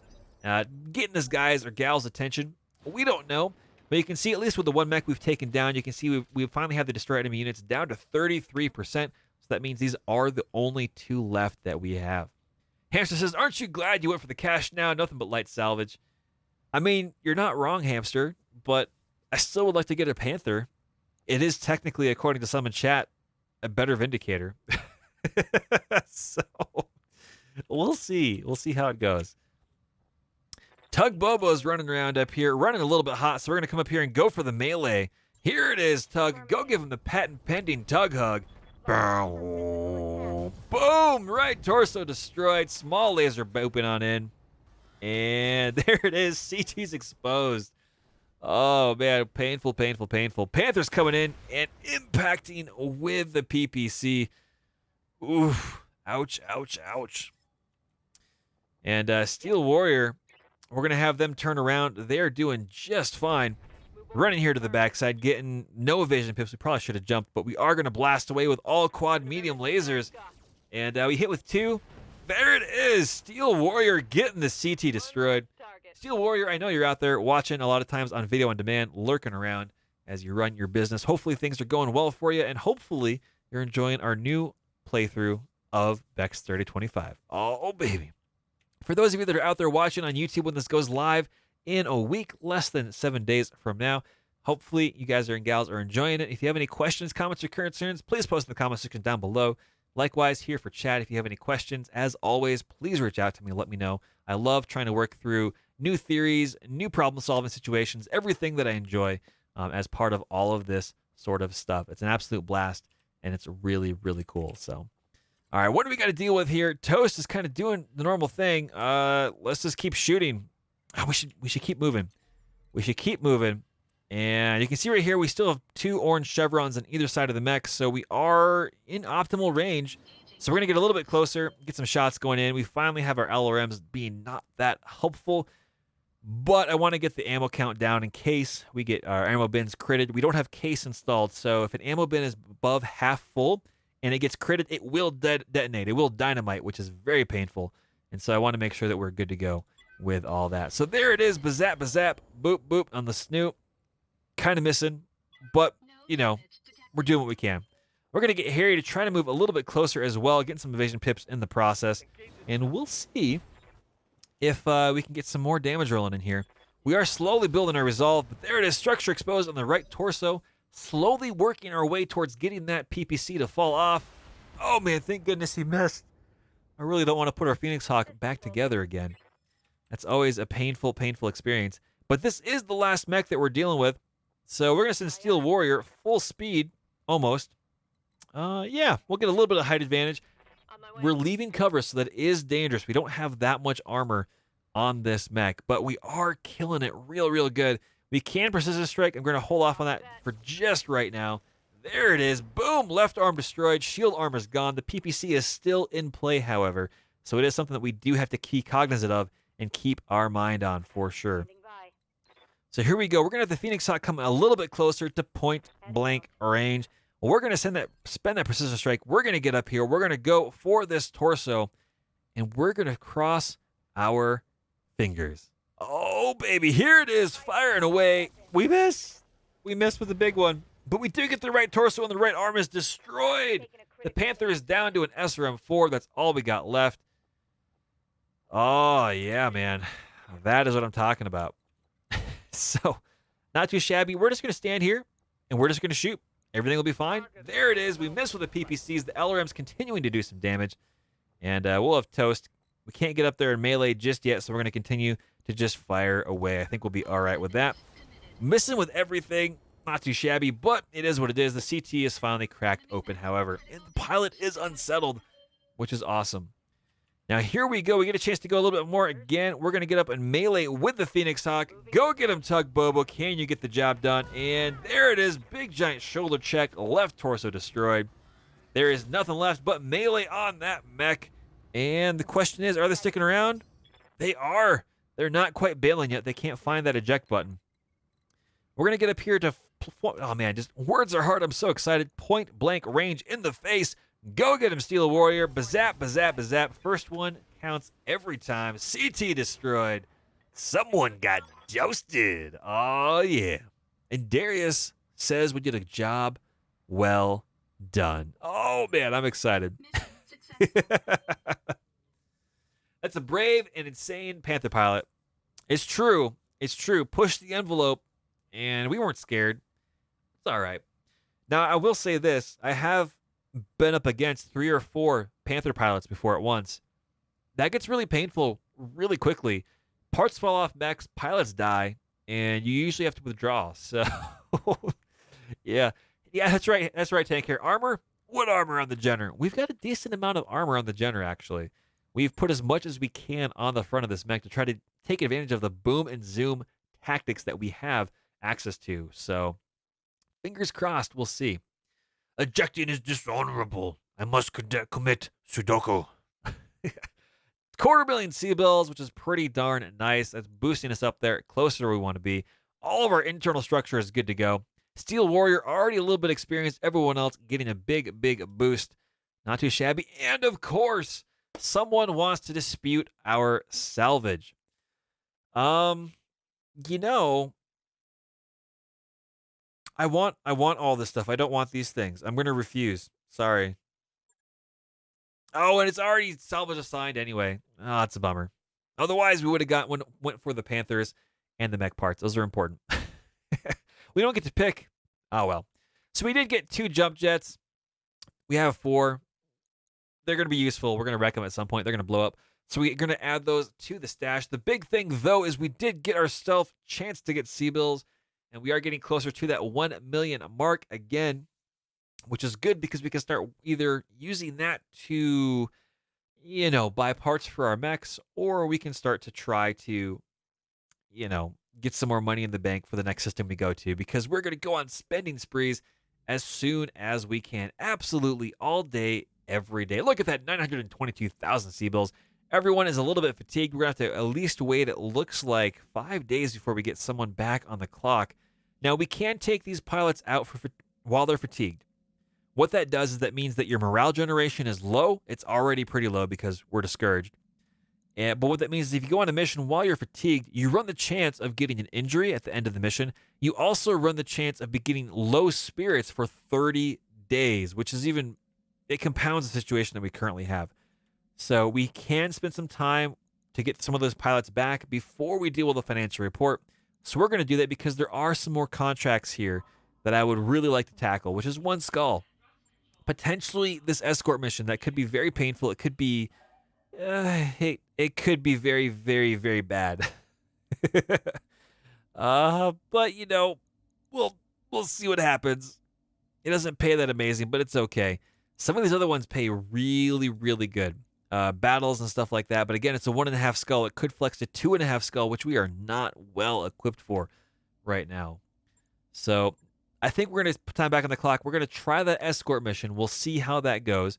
So we're going to put 4 days back on the clock here, at least to get some of our pilots going again. And there we go. And one more. There it is. Bada bing, bada boom. Let's see what we have for contracts. Every now and then these contracts will cycle through based on the date of time in the month. Usually it's every month you get new contracts. Sometimes when you complete a contract and it pushes different, what's the word I'm looking for? Reputation changes with different employers, either for or against. Sometimes these contracts cycle out as well. But it is cognizant to know that they do change over time, so keep an eye on that. So we're going to go in here for the medevac. It looks like we're escorting some people for medical relief. I don't know if that's actually true or not, but a paycheck is a paycheck. So we're going to see what we can do. We're going to negotiate here for some more money because that's important. Pick 1, get 4 on salvage, which is awesome. That's always, always, always a good, nice change of pace. Hamster of Wrath says, yeah, I should have accepted it if you were at 0, pick 0, get 2. I've done that myself before. Yeah, absolutely. It was a misclick, but I'm not going to let him push me around. I want what I want, which is mech salvage. That's very important. We need to rebuild our medium stable and start getting more parts for heavies again. So here we go. This is against the local pirate organization. Now, that is important to note because this is a 1 skull mission, so already this could flex to a 2 skull mission. And already escort missions can be very difficult. If you're taking a mission against pirates or for pirates, if they're the ones that are providing the mission for you, there is another 1/2 skull of difficulty that this could flex. So this could be a half skull difficulty mission, or it could be a 2.5 skull difficulty mission. And if that's the case, we're going to be in a very tough situation where we could take too much damage that is not worth finishing the mission for. Basically, it's not going to be worth the payoff, depending on what we have to get out of this. We do get a chance to pick 1, get 4, so we can get at least a piece of mech salvage. There could be that, which could be very, very useful. But it is important to know that going in, kind of the dynamics of what you're up against. So 300,000 sea bells is what we're likely going to get our hands on at the end of the day, if we can complete this mission successfully after accounting for drop cost and a piece of mech. That's not too shabby. That's not too bad. So Hamster says, interesting. The new elite factions aren't enemies with the pirates. Not yet. And that's just the thing is, a lot of these factions aren't working against the pirates or vice versa. And what's interesting too is you'll see that all of those small minor factions or elite factions, they're not necessarily going to show up here. But what we're talking about are factions such as Outworld's Alliance, Rosselhog Republic. Now, that might be an omission. That's something I'll close the gap with Harry to make sure that either they're addressed or not, or maybe they are and it's only showing you the major factions here. But there are different plays on how different things work, which is always interesting. So let's dive in. Let's accept this mission. And let's see what we get our hands on, what we deal with. Hamster Wrath is coming on down here, served cold as well. Who else do we have that's available? Tank Hair is still a little bit tuckered on out. So that means we have Data King 1 and Steel Warrior. Oh, yeah. Yeah, Hamster says, yep, they're probably aligned with their Umbrella faction. Most likely, but Outworld's Alliance, for example, stands out because they're their own entity. So we'll see. I'll touch base with Harry on that if I remember, just so that we can try to say, hey, is this intended? Cool. If not, it's a bug to be fixed, right? Served gets the Jenner. Well, we'll see. We'll see how it goes. Served is doing real good, but they do have this bulwark ability, which I think is going to be best served, just like with DK, with the Vindicators. They're going to be standing still quite a bit. So if you don't move and you're in cover, you're going to get better bonuses, and that's going to be very, very important. The Phoenix Hawk, it's okay. I'm going to switch Hamster over here to the Phoenix Hawk, and we're going to give Steel Warrior the Jenner, just because there's a chance we're going to potentially need these guts. So we'll see. We'll see how it goes. Deadman Splat, welcome to the adventure, man. Welcome to the chat. Deadman asks, did they adjust how the skull flex used to be visible based on the cash payout? That I don't know, Deadman. I haven't paid too close of attention to that per se. I know there's a lot more flexibility on what you could run into op-4-wise. It's not necessarily indicative of the parts of salvage or the actual amount of payout available, but it might still be there in some aspects. I'm not really sure. Cern says, I thought Bulwark checks where you end up. Not, you don't move. I mean, to a certain extent, right? So it says, if you get cover and guarded states, both provide 40%. Cover and guarded together provide 60% damage. But what I'm trying to say is that a lot of these Vindicators are going to stay stationary a lot of times so they can get better lines of fire. If they get a good spot, they're going to stay stationary and shoot and shoot and shoot. Now, movement is important. However, it's something we got to keep an eye on and kind of, how it plays out with the mod. And a lot of things are still in flex as far as quirks and pilot abilities. So, for example, here, this is a medium mech. It's also rugged. So, as a pilot goes, medium mech, plus 20. Familiarity with this mech's role in the battlefield improves survivability, plus 1 hit defense. Rugged. Familiarity with this mech's rugged design improves survivability, plus 5 damage reduction. And so what this means is for each of these mechs, as we go through and the pilots gain more and more experience with these mechs, they're going to get better and better and better at these sorts of situations, which is always pretty darn cool. So it's always going to be a situation moving forward that you might want to have a pilot always associated with a certain mech, so they get more and more experienced with that chassis.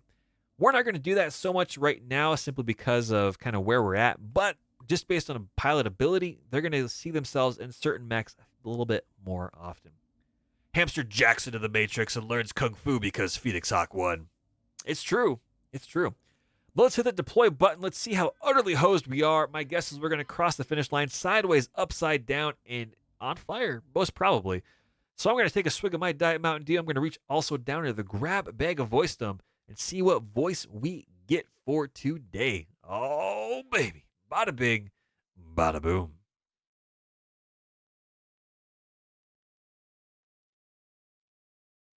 Oh, man, delicious. Oh, it's so good and it burns. Carbonation is a great sensation. Oh, baby. And for those of you that are here in Twitch, let me know if the chat gets a little choppy or not. I'm trying out some different bit rates based on the connection availability I have right now. And it looks like we've dropped a few frames every now and then. But if the stream is going good, let me know. I'm running right now at 3500 bitrate to try to get to 720 at 60 frames per second. I can always lower that down for future streams, depending on the new router setup that I have. So let me know how that's working for you. If you're over on YouTube, it should be fine. So we shall see. What do we have here for an objective? Escort medical caravan to safety and escape. Okay. 372,000 C-bill payout. Pick one, get four. One skull could flex to a 2.5 because of normal flex and pirates. Oh, man. Let's see. Hashtag was a little choppy earlier, but hunky-dory now. Good to know. Yeah, I might have to lower the bitrate down just a wee little bit for the next stream. We'll see how it goes. I get higher bit rates at night because there's less interference around my area where I live with Wi-Fi signal. So we'll see. Hopefully, in the next 6 to 7 months, I'll have a landline down to the router and it won't be an issue. We'll be able to stream it, 1080 and stuff like that if we chose to go that route. But it seems like all the other mainstream issues we've had with our router the previous playthrough has been rectified, which is really awesome. So. All right, what do we got? A medical relief convoy caravan of outworld doctors who are aiding the wounded recovering from the recent conflicts here in Milligan's world have been trapped behind enemy lines with hostilities resumed.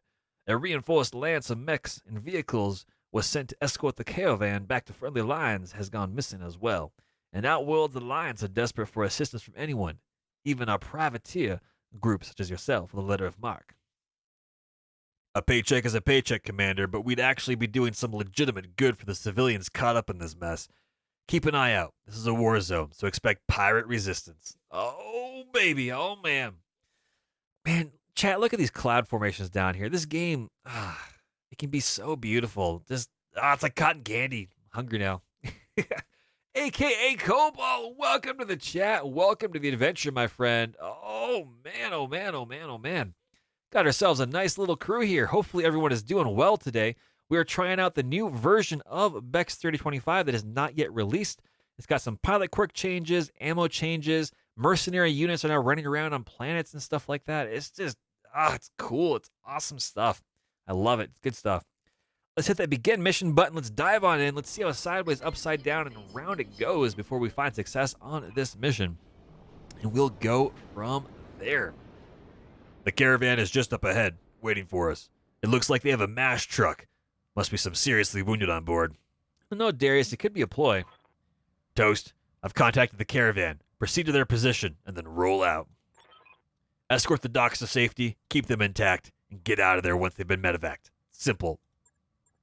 It's never that simple, Darius. There's always complications. Always complications. We can see here we are not in any corners. Actually, we kind of are. So if we do see reinforcements pop up at any stage in this mission, they're unlikely to be from this flank or this flank. They're going to be on one of these other far sides. Oh, man, Hamster says our cables are older than me around here. I mean, fair point. It's true. Surin says, new ammo? Does that mean Infernos for SRM and maybe LRMs are in without CAC? That I don't know. So it's something that I haven't really got to grips with yet in the system, but I haven't run across any new dedicated ammo types just yet. But we'll see how it goes. I'm pretty excited to see kind of what's involved and what happens. So this is not a Flashpoint Cobalt, but what is pretty cool is with the latest version of BEX3025, a lot of these maps are able to be pulled in for normal missions, which is a really nice change of pace. I really, really am grateful for that, and I really appreciate it. It's pretty cool. So let's see. What do we want to do? Gosh, we got to take a look at tactics. We could flank all the way around and work our way up on the backside. That's going to take a while. We could go all the way over here to the right-hand side, break over through the ridgeline, defeat some enemies up here. It looks like there is a force up here going this way here on the right-hand side. The question, though, is where are we going with these units? Looks like we're traveling over here to this pad. So it might be worthwhile flanking all the way around and working back at it. But I think right now, because of just, the approach that we're going to take, we're going to come on in. We're going to bail on up through this forest, break through. Let's just zoom in here. Take a look at this. Oh, man, look at the horizon up there. So many hills. Much wow, so rain. It's fantastic. We're going to kind of break in here, hang around to right, and go up here and engage. And this will give us some line of sight breaking opportunities. We could go down here, but that's going to be stability risk based on the hard scrabble that's down there. We don't really know what we're up against just yet. So we'll see if we get anything on sensors. We do have one. They're a little closer than Darius was expecting. That's all right. We'll use the roads to our advantage. And, of course, with the Vindicators, we're just going to jump. Because why not? Invasion pips, they get closer. It's a jungle life. It'll be fine. It'll be fine. No worries. Fresh maps are always welcome. Well, fresher. That's right, Hamster. Absolutely. Certain says, I think it's from the Hatchet Man flashpoint. It might be the one from the Hatchet Man flashpoint.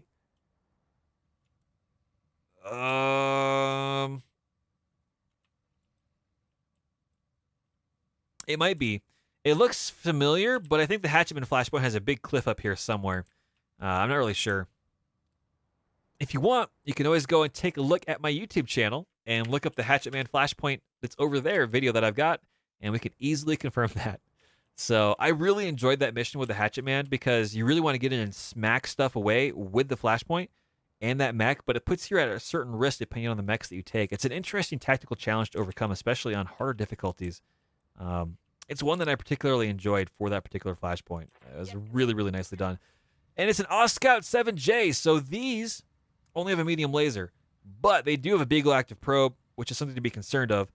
But we're going to try to just shoot it out of the sky, the ground, whatever. Oh, there's a vehicle up there. And 2 more. Interesting. So we have a scout running scout activities, I guess, for some vehicles. Hopefully they're not too horrible.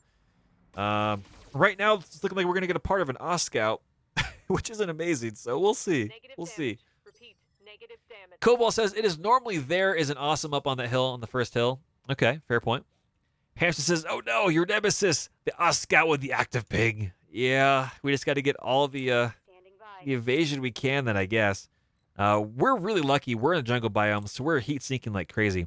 We could DFA, but it's not a good chance. So what we're going to do is we're going to come down here into cover, and we're going to get the extra damage bonus from the jump, and we're going to continue to blast away into the Oscout. There it is, structure exposed, right arm, right torso, as well as a pilot injury for sure. Oh yeah, and I finally got him on the panic track. They are unsettled. Oh baby. Hamster says, watch him for shenanigans, trying to suck you in. Yeah, we ran into that a few streams ago, actually, Hamster. You might have been there for that, where we saw an Oscout. It came out, it got our attention, and it kind of middled around, and we all drew close to it. It went over the hill. We went over the hill after it, and then we just got dogpiled by long-range things that were not within sensor range. Oh, man, the AI suckered us in so hard. It was painful, and I was so proud of the AI at the same time. I'm like, oh, good on you. Oh, man. It was a painful situation, though, for sure. Absolutely. We're going to keep jumping from cover to cover. Why not? Get some long-range firepower going in. LRMs and a PPC. Bazap, bazap, bazap. Oh, baby. That's right. That's right, Hamster. We all mocked the Oscout. And then we all went quiet. A Pegasus. Okay. That's a little fast. Thankfully, our evasion pips are holding up. Yeah, it's twin SRM6s. Not something I really want to deal with because those can strip enough armor off, especially if they get behind you pretty darn quick. But we're going to jump up here, again, into cover. The question is, do we go for this? 63 and 58. How much armor does it have? More than I really want to tackle. I'm going to continue to go for the Oscout. We're pretty darn close from hopefully doing some more damage to this mech. So fingers crossed it works out. And there it is, taking a leg with a PPC and the CT. Served cold, showing them how it's done. Somebody got toasted, man. Oh, baby. Baby, baby, baby. And there is an LRM vehicle. Looks like a potential LRM 10? Question mark? We'll see. We'll see how that ultimately plays out here. Steel Warrior with the Jenner. We can go step on it, or we can just go and shoot it. I think what I really want to do, honestly, is we're going to shoot it at point blank range. Maybe we'll get lucky. Now, mechs can potentially do more damage against vehicles, but there's not a lot of armor here, and we probably should have stepped on it. Yeah. Ick. Ugh. The Phoenix Hawk, we'll go and step on it. Why not? We'll make it work. Sounds like a striker tanks, probably. Oh, look at that just vehement squish, man. Hamster of Wrath. Showing the Wrath in action. Grinding that floaty tank, that Pegasus hovercraft underneath the feet. Oh, man. So now we don't have line of sight. So they can't go whoosh whoosh on us.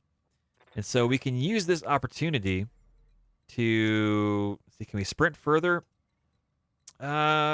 Sure. We'll sprint. We'll lose a little bit of heat. Get up there with a Vindicator. And we'll do the exact same thing with Data King as well. I don't think we can jump to get any eyes on at the moment. So we're just going to sprint, lose some heat. And we'll use this opportunity to cool down, reposition, and then tackle the next set of vehicles up there. The Kung Fu lessons paid off. That's right. That's right. So here's the trick. We could reserve, play this game, and continue to let them get closer. But if they're SRM tanks, that's SRM carriers, that's going to be very, very painful. And I don't really know which it is. So we're going to come up here, point blank range, see what we got. Scorpion medium laser, and it's going to be a striker SRM. That's, yeah, we'll go for the SRMs. There's got to be a lot of ammo on board that as well. That should hopefully blow up really nicely. We'll see what happens. Bazap, bazap, bazap. Solid impacts. And there it is. Vehicle destroyed. Hamster of Wrath, showing that not only does he have the feet for disco, he's got the hands for moves for days. Oh, yeah. Kung Fu moves, man. All day, every day. We're going to move up here to the front arc on this, trying to minimize how much damage is going in. We're going to try to go through the front plate with the medium lasers. There it is, there it is, and guess we went through the turret, but that works. We got the caravan harassing units taken care of, and now we can start to jump on board this. We're going to see if we can skirt around. Maybe we'll get lucky. It looks like we did. I want to get as much of our minions up here, our mechs, squared away so we can start working down this road and advancing and kind of protecting these vehicles if we can. Hamster says, it's a countdown to me getting shot in the head. You know it. I mean, it can happen, but hey, right now, you're still rocking and rolling and do-si-doing, and that's all right with me. Great job, Commander. You've secured the area around the caravan's position, and they're headed towards the extraction point now. Keep them alive. Keep in mind that the caravan will try to stay near you for protection. Head to the extract point, and they should follow. Well, we'll see. Look at those beautiful Outworlds Alliance. Just angry. I love it. What do we have here for vehicles? We've got a MASH truck. That's not too helpful. We've got a Celadin with an AC-20. Holy crap. We've got 2 small lasers on that MASH truck, and we've got an AC-10, a Hetzer AC-10. Oh, man, I want to take a look at the Saladin. That looks horridly just... oh, man, I love it. I love it. Let's see. What do we have? What do we have? What do we have? Look at this thing. Oh, my goodness. Oh, man, 3052 has some fantastic vehicles. Look at this thing. It looks like a little tiny, futuristic skateboard, but it's got an AC-20 poking out the nose. Got our MASH truck down here. We got another one over here. This one has got small lasers on board. And, of course, the wheeled Hetzer AC-10. More room for ammo, I'm sure.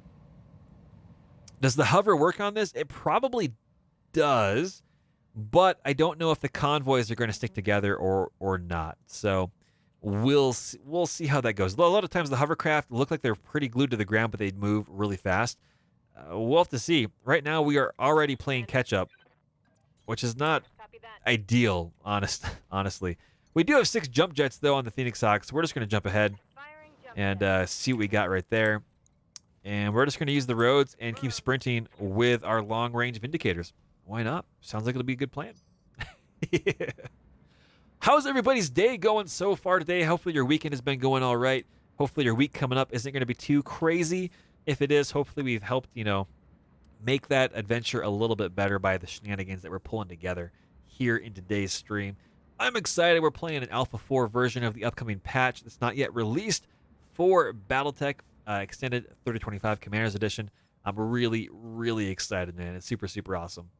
Yep, that's the escort you want, Hamster says. Hover AC-20. The Celadin is an AC-20 that goes 129 kilometers an hour. Can it run into its own bullet? I mean, that's pretty, sounds pretty dangerous. We're going to jump up here, get some Overwatch on all this crazy zany action over here. We'll see what happens. There's our Vindicators up there running along. We'll get them caught on up. And, of course, we're going to send the Jenner up here with Steel Warrior on ahead. And we'll see what happens. You can run, but it won't help. You'll just die tired. Yeah, that's a scary situation. I would agree. I would absolutely agree. Anytime that we're escorting vehicles that have LRMs or very powerful ballistic weapons, I'm very excited about, because it means that they can really add to your defense as a force multiplier to kind of help keep themselves and everything just alive. That's right, Hamster. Look at him go. He's going to get up here. He's going to trigger this escort zone just right off the bat. Oh, man. We'll see. We'll see. We're going to get the Jenner and run through on the far side, because I don't know where this Op4 is going to show up. We'll have to see. All right, where are we going? On the far side over there. Okay, boy, that dropship just barely fits. Whew. What do we think we have up there? That could be a Vindicator, 2 vehicles. I don't know what that other item is. Is it an Urban Mech? I don't know. More contacts on the Sentinels, Commander. Hard to say which side they're on in this war, but they're bound for your position. As usual, assume the worst. Bada bing, bada boom. I think we're going to go with that approach. What are we dealing with here? It is an Urban Mech R60. It's a Firestarter H, a Scorpion LRM. Oh, and a Hetzer. Oh, no. Oh. That's a lot of SRM6s, you might say. Just saying.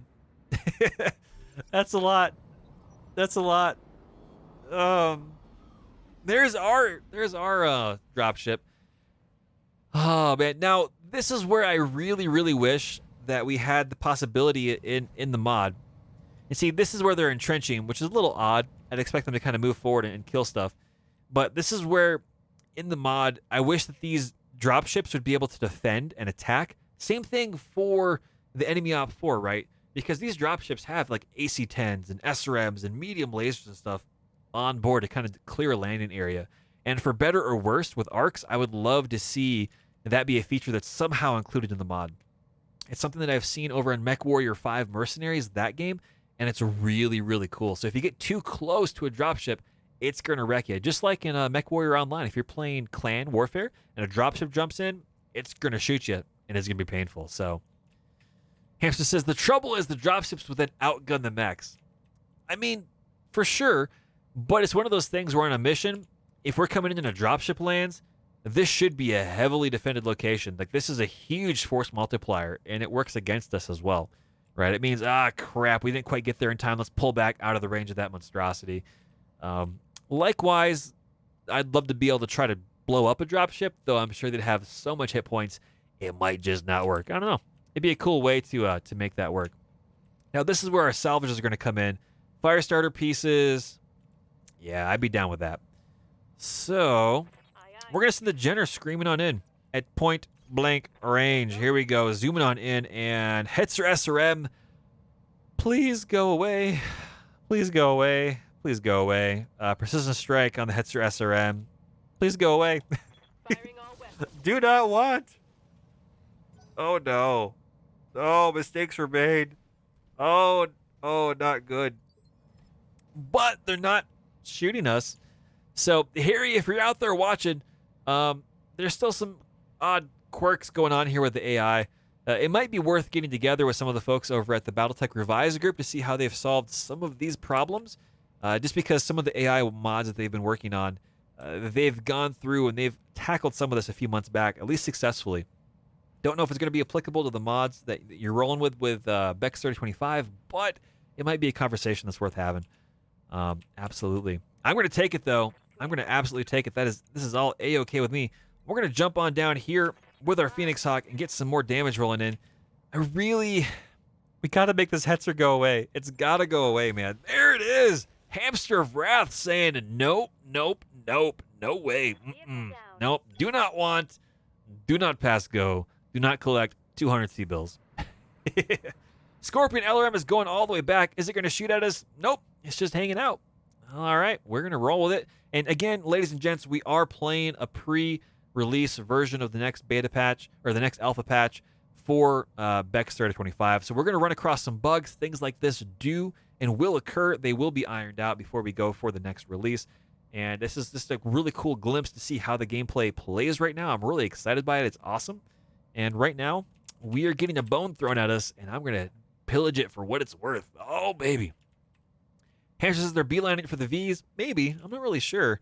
Cobalt says Leopard has 2 PPCs, 3 RLRM 20s, 7 medium lasers, and 5 large lasers. Yep. But those are locked into certain arcs. So, I don't know. Maybe they have a gunnery of 1. Maybe that's how you offset it. That'd be cool. I just think it'd be another piece of immersion, right? It'd be another interesting tactical approach. So, Damon says, yep, if you haven't shot at the enemy, they have a tendency to ignore you while going for the target Vs. Interesting.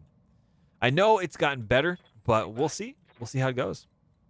We're going to jump a little bit closer and get some more shots rolling in with our own Vindicators' long-range firepower. Sure. We'll go for the fire starter. Remember, just take the legs or the arms. We want the salvage. Come on, man. We want the salvage, hamster. That's what we need. Mash truck is rolling on up. Not quite there just yet. But we are going to get Data King as well, getting a little bit closer. And sure, we'll keep going for some of these vehicles and mechs out here. There it is. Get that fire starter taken care of. Another impact into the right torso. PPCs are back, baby. I love it. Oh, man. Some defend missions with these buildings? Yeah, absolutely. Hamster's overall feeling is that combat is sped up with a new armor setup. I think I'm all for it. I agree as well. Now, we are playing with some mediums and lights, so evasion pips are still a huge defensive tactic. So boom and zoom is absolutely massive. It's going to help you out a lot. It's also going to focus you a bit more on bulwark and build and things like that, as well as, terrain. We'll see what this ultimately feels like with assaults and heavies, where we rely more on armor and positioning. So it might give more opening and balance for lights late game without having to do, the Edmonds, the 4 lights playthrough, but where it actually gives a bit more of a tactical advantage for lights, assuming that they don't get hit. So, yep, I'm working that gunnery too, hamster. You're doing a good job. Good to go. Absolutely good job. Sure. We'll jump over here. Oh, I don't want to put my back to this mech though.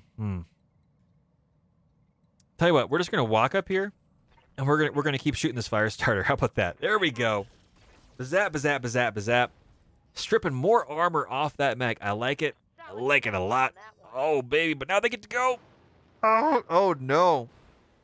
Trying to get that height advantage. Fire starter is lighting that mountaintop on fire. Hamster, you're on fire, baby. You're hot. You're hot. That's right. Hamster has got the Pop-Tarts and the biscuits and the toast and the bread in the toaster. We are officially making our next batch of toasters and Pop-Tarts for the store. Oh, baby, look at that red-hot fire starter. Look what he did to you, man. Oh, hot, hot, hot. Or as they say somewhere else, so hot, toasty. Standing by. Oh, man. Well, we're going to get up here. We're going to do some more damage. We're going to try to get this vehicle taken care of. I don't want LRM-15s shooting down our way. And there it is. Vehicle destroyed. Got access to the ammo, most likely, and popped it on up. Served cold. Where are you at? We're going to get a little bit closer here. We're going to continue to focus fire, or not, on that fire starter. We're going to go for the better chance to hit over here on the Urban Mecha. Has an AC-10, which, if we're not lucky, that could do a significant amount of damage. So it's something we have to be cognizant of and keep an eye on as well. So we're going to roll up here and keep lobbing those shots downrange. Boom! There it is. Impacting away. Doing a good job. Hamster says they're being smarter with where they apply the flamers too. Right? Absolutely. So that's what I'm excited about. The AI has gotten a boost. The AI has gotten better. There's crazier, cooler, better things going on, which is always awesome. But as always, there's going to be opportunities to improve. And, now the AI is doing what it should. So we'll see. We'll see how it goes. I'm pretty psyched. I'm pretty stoked about it. Hamster of Wrath. You're a little hot. A little roasty toasty, man. What do we say about this? DFA, 41% chance. Let's do it. Let's do it, buddy. Here we go. Buckle up, aerial toaster. Boom. And we did it. Oh my gosh. Good job. Good job, Hamster. You missed with a small laser, but we did some damage on the fire starter. There it is. Fire starter down. Crunch. Oh, yeah. And now we're not as hot, but we are unstable. So, you know, your mileage may vary. All right, we're going to send Steel Warrior up the backside of this Urban Mech, and we're going to just hopefully precision strike on this target, and we'll see what happens here. Here we go. Bazap, bazap, bazap, bazap, and left torso, left arm destroyed. Urban Mech pilot's having a very bad day, finally unsettled. Destroyed a leg with the DFA. BattleTech never changes. The way I look at it, Surin, is the rest of the mech held, but all that extra weight pushing down on that, you know, already damaged and severely, you know, buckled leg on the fire starter. That leg was not meant to hold the fire starter and a Phoenix Hawk, and it just completely just blew out, wrecked away, right? Hang in there, Hamster. Yeah, this is fine. Everything's fine. This is fine. It's all good. You're good. Urban Mech with AC-10's got to go. Boom. There it is. Oh, yeah. Yeah, Hamster, you're properly on fire now. You're not just, you know, cooking stuff on the inside. You're cooking on the outside, too. It's going to be nice and roasty toasty. And, you know, sir, to be fair, it is a weird quirk of the way BattleTech has it set up here in the game. But I try to look at it like, how can I explain this narratively, right? How can I explain this as part of the adventure we're going on? And I just try to, you know, what's the word? Entomb is probably the wrong word, but internalize it. I try to make that part of the narrative, and I just roll with it, you know? Stranger things have happened, right? Eggs for breakfast. Oh, baby. Now, we did miss position here. We can't shoot through our own guy, so we're going to try to go up here and shoot the fire starter with everything else that we have, and we miss, but we do get some LRMs impacting up there. It's fine. Eggs for breakfast on the dashboard. Baby, baby, baby. Hetzer's going up there, and some more stuff is happening. I think they're missing. Oh, man, there it is. All of our vehicles are extracted. The mission is good, but we're going to try to finish up this mop-up action because I want some salvage choices. That would be very, very nice. Enemy contact. What? Is that new enemies that popped up? I don't... Oh, man. Hamster, you're a little roasty toasty, buddy. You're making all of the week's product in there right now, for sure. Yes, Commander. So, let's see. We're going to come up here and melee away. Why not? You'll be over hot, but it'll be fine. Boom! There it is. I think you missed. Small laser rolling on in. Missed with that. Oh, no. Find that big red override button. Don't go to sleep, man. Stay awake. Stay awake. Yes. There it is. Internal structure is yet just merely another heat sink. I have to believe it because it's true. Absolutely. Like, it's just the way the world rolls, for sure. We're going to continue to burn through the back of this Urban Mech. That's the plan. There it is. CT destroyed. We only have one left, which is going to be that fire starter. Oh, baby. Data King is going to get a little bit closer here, and we're going to keep firing up at this fire starter. Bada bing, bada boom. There it is. Huge impact. Flamer is crit. Oh, man. Siren says, no, not new. Original BattleTech would break combat on convoy retrieval. Here it skipped that. Ooh, shutdown rolls now. Cool. Yeah. And every time you're over hot, it cooks internals. We are taking internal damage. You can see the internals and stuff like that. The structure is slowly going away here in the other parts of the mech. Just a wee little bit. Yeah. But you know what? It's all right. Internals are just another heat sink. It's fine. It's all good. The fire starter does not want to go quietly. Absolutely not. Just go to sleep, man. Go away. Do not want. Oh, gosh. Hamster, hang in there, man. Oh, boy. Oh, man, you're on fire. Hamster is making all of our product for the next few streams. I have a feeling of that. And we're just going to melee away. Why not? Boom! There it is. Left arm, left torso destroyed. Look at your mech. Oh my goodness, golly gee whiz. Holy wah. And you're still cooking. You're still upright. Woo boy. Talk about getting your tan on because the seat is glowing. We can jump up here, why not? Oh, we can't quite get to it. Sure, we'll back up somewhere we can get a line of sight without being broken. I don't think we're gonna find it. Yeah, it's still gonna be a broken line, so we're just gonna do what we can. We're gonna get up here and blast away. Bazap, bazap, bazap, bazap. There we go. All sorts of damage rolling in. Finally, Steel Warrior literally saves Hamster's cooked bacon. Oh yeah, truly roasty toasty. That is the way. It's not a Chronic Toast stream if we don't have a mech constantly getting overheated intentionally. It's a tactic. It's all part of the adventure, right? That's what fire does. Oh man.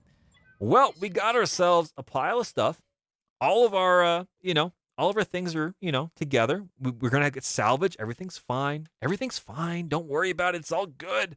It's all part of the plan. 428,000 C-Buzz. Look at those contract boosts right there. That is really good. And that's even after our payout here, which is really fantastic. So no one took any injuries. Hamster of Wrath proving that they do indeed enjoy all of the extra heat there. And our Phoenix Hawk is going to need some repairs, but that's all right. Only 3rd degree burns. It's fine. So here's the question. What do we want to grab? We are already seeing some stuff bundled because of where we're at. Lots of SRM6s. I don't see any special weaponry on board here. I kind of think we want to go for the fire starter piece, honestly. Always having a few extra of these because they are kind of punch and crunch is, Saren says that poor Phoenix Hawk. Oh, Saren, you'll be saying that a lot. We run our mechs very, very hot. 4-bar heat efficiency is where I like to have it as being the minimum and, quite honestly, the target goal for our mechs. That means we can alpha strike once or twice on a normal map, and then we can start cycling weapons through for redundancy and crit seeking. I like to keep as much armor as I can and keep as many weapons on board. And yeah, melee is part of our adventure, and we run hot a lot. About 26, 27, 30 episodes ago when we first started, we finally built our first medium, which was a dervish. It got a little too hot, and for the first time in a long time, we missed that override shutdown. The mech shut down, turn after turn, and then it blew up. So, yeah, it was painful, but it's part of the risk, right? Hamster says, the Phoenix ones run hot, but come on, Hamster, I still saw a little bit extra room on that heat gauge. We could go higher. It'll be fine. I'm sure of it. I'm sure of it. It'll be a-okay. Cern says, well, it also toasted pretty well. Yep. We got to make the patent pending, Chronic Toast toasters and Pop-Tarts and stuff somehow.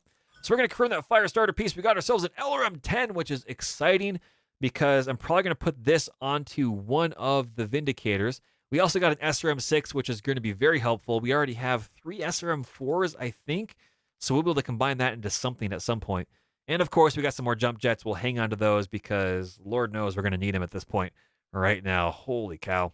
But here we go. We're going to hit that continue button. Let's see what we got. Hamster says it adds some spice to the punches, being on fire. Oh, man, I wonder if you could do fire damage while on fire in a mech. That'd be pretty cool. Yeah, I'm just glad it doesn't carry ammo. That's a concern, right? That's why I always try to carry around 10 rounds-ish of constant firing for my LRMs and ballistic weaponry and SRMs and things like that, because I want to get that ammo bin down to below half because we're not running case. And as a result, we are going to see ourselves get those ammo bins critted. It's going to happen, and even more so with a slightly different ammo configure or the armor configuration that we're working with, right? So it's something that I want to focus on. I'm going to fire every single turn that I can, even if it's a horrible hit chance with anything that has ammo count on it, until we get to half or below on our ammo bins, and then I'm going to start husbanding the shots. And that's kind of how we roll, right?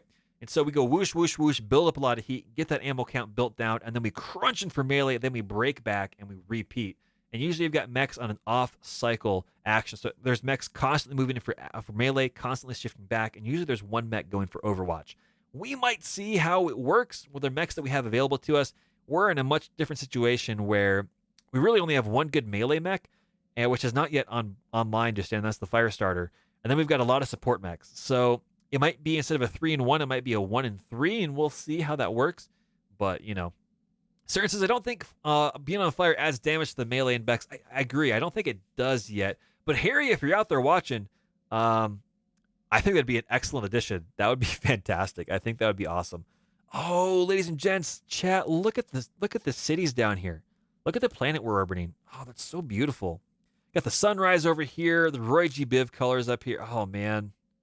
Oh, this game is so gorgeous. Absolutely rock solid gorgeous. Just good stuff, man. Awesome stuff. We're going to go over here to the mech bay. Let's go and see if we can get this repaired on up. That's important. Get the Phoenix Hawk put back together again. Again, internal structure is just merely another heatsink. It'll be fine.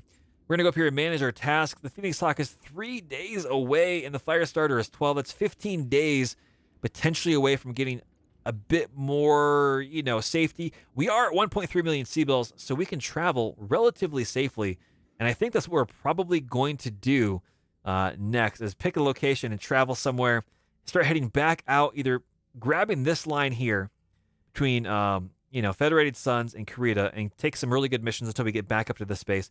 We could cut across kind of the dearth of poor, locations here for, mercenaries and stuff like that. But we could work across this, or we could make a beeline up here and start skirting the clan territory. I don't think we're well situated just yet to take on some clans. They're very, very dangerous in Bex. So we'll see. I'll have to think about whether we go south and over and up, or just blitz across and then slowly meander our way back over to this area and this territory. We'll have to see how that goes. But in the meantime, ladies and gents, I've hit my 2-hour mark. It has been fantastic. Thank you very much for stopping on by and checking out the stream and their first look at the upcoming new patch details. I'm really stoked about it. I'm really fantastically excited. Harry's done a good job. He's going to continue to even improve on it even more, and we'll see if we can get some of these bugs squared away. So I'm going to switch it over to the stream. Thank you, Paige. Rolling the credits. If anyone wants to stick around, we'll be rating some individuals, playing some BattleTech games, and we'll see how it goes. So I'm going to go up here and make sure we save this again, just in case, so it doesn't get corrupted, because that's an important situation. It's an important part of the adventure, and we will see how it goes. Thank you very much for stopping on by, everybody. Stick around for a raid real quick, and as always, I'll see you next time. Have a good one.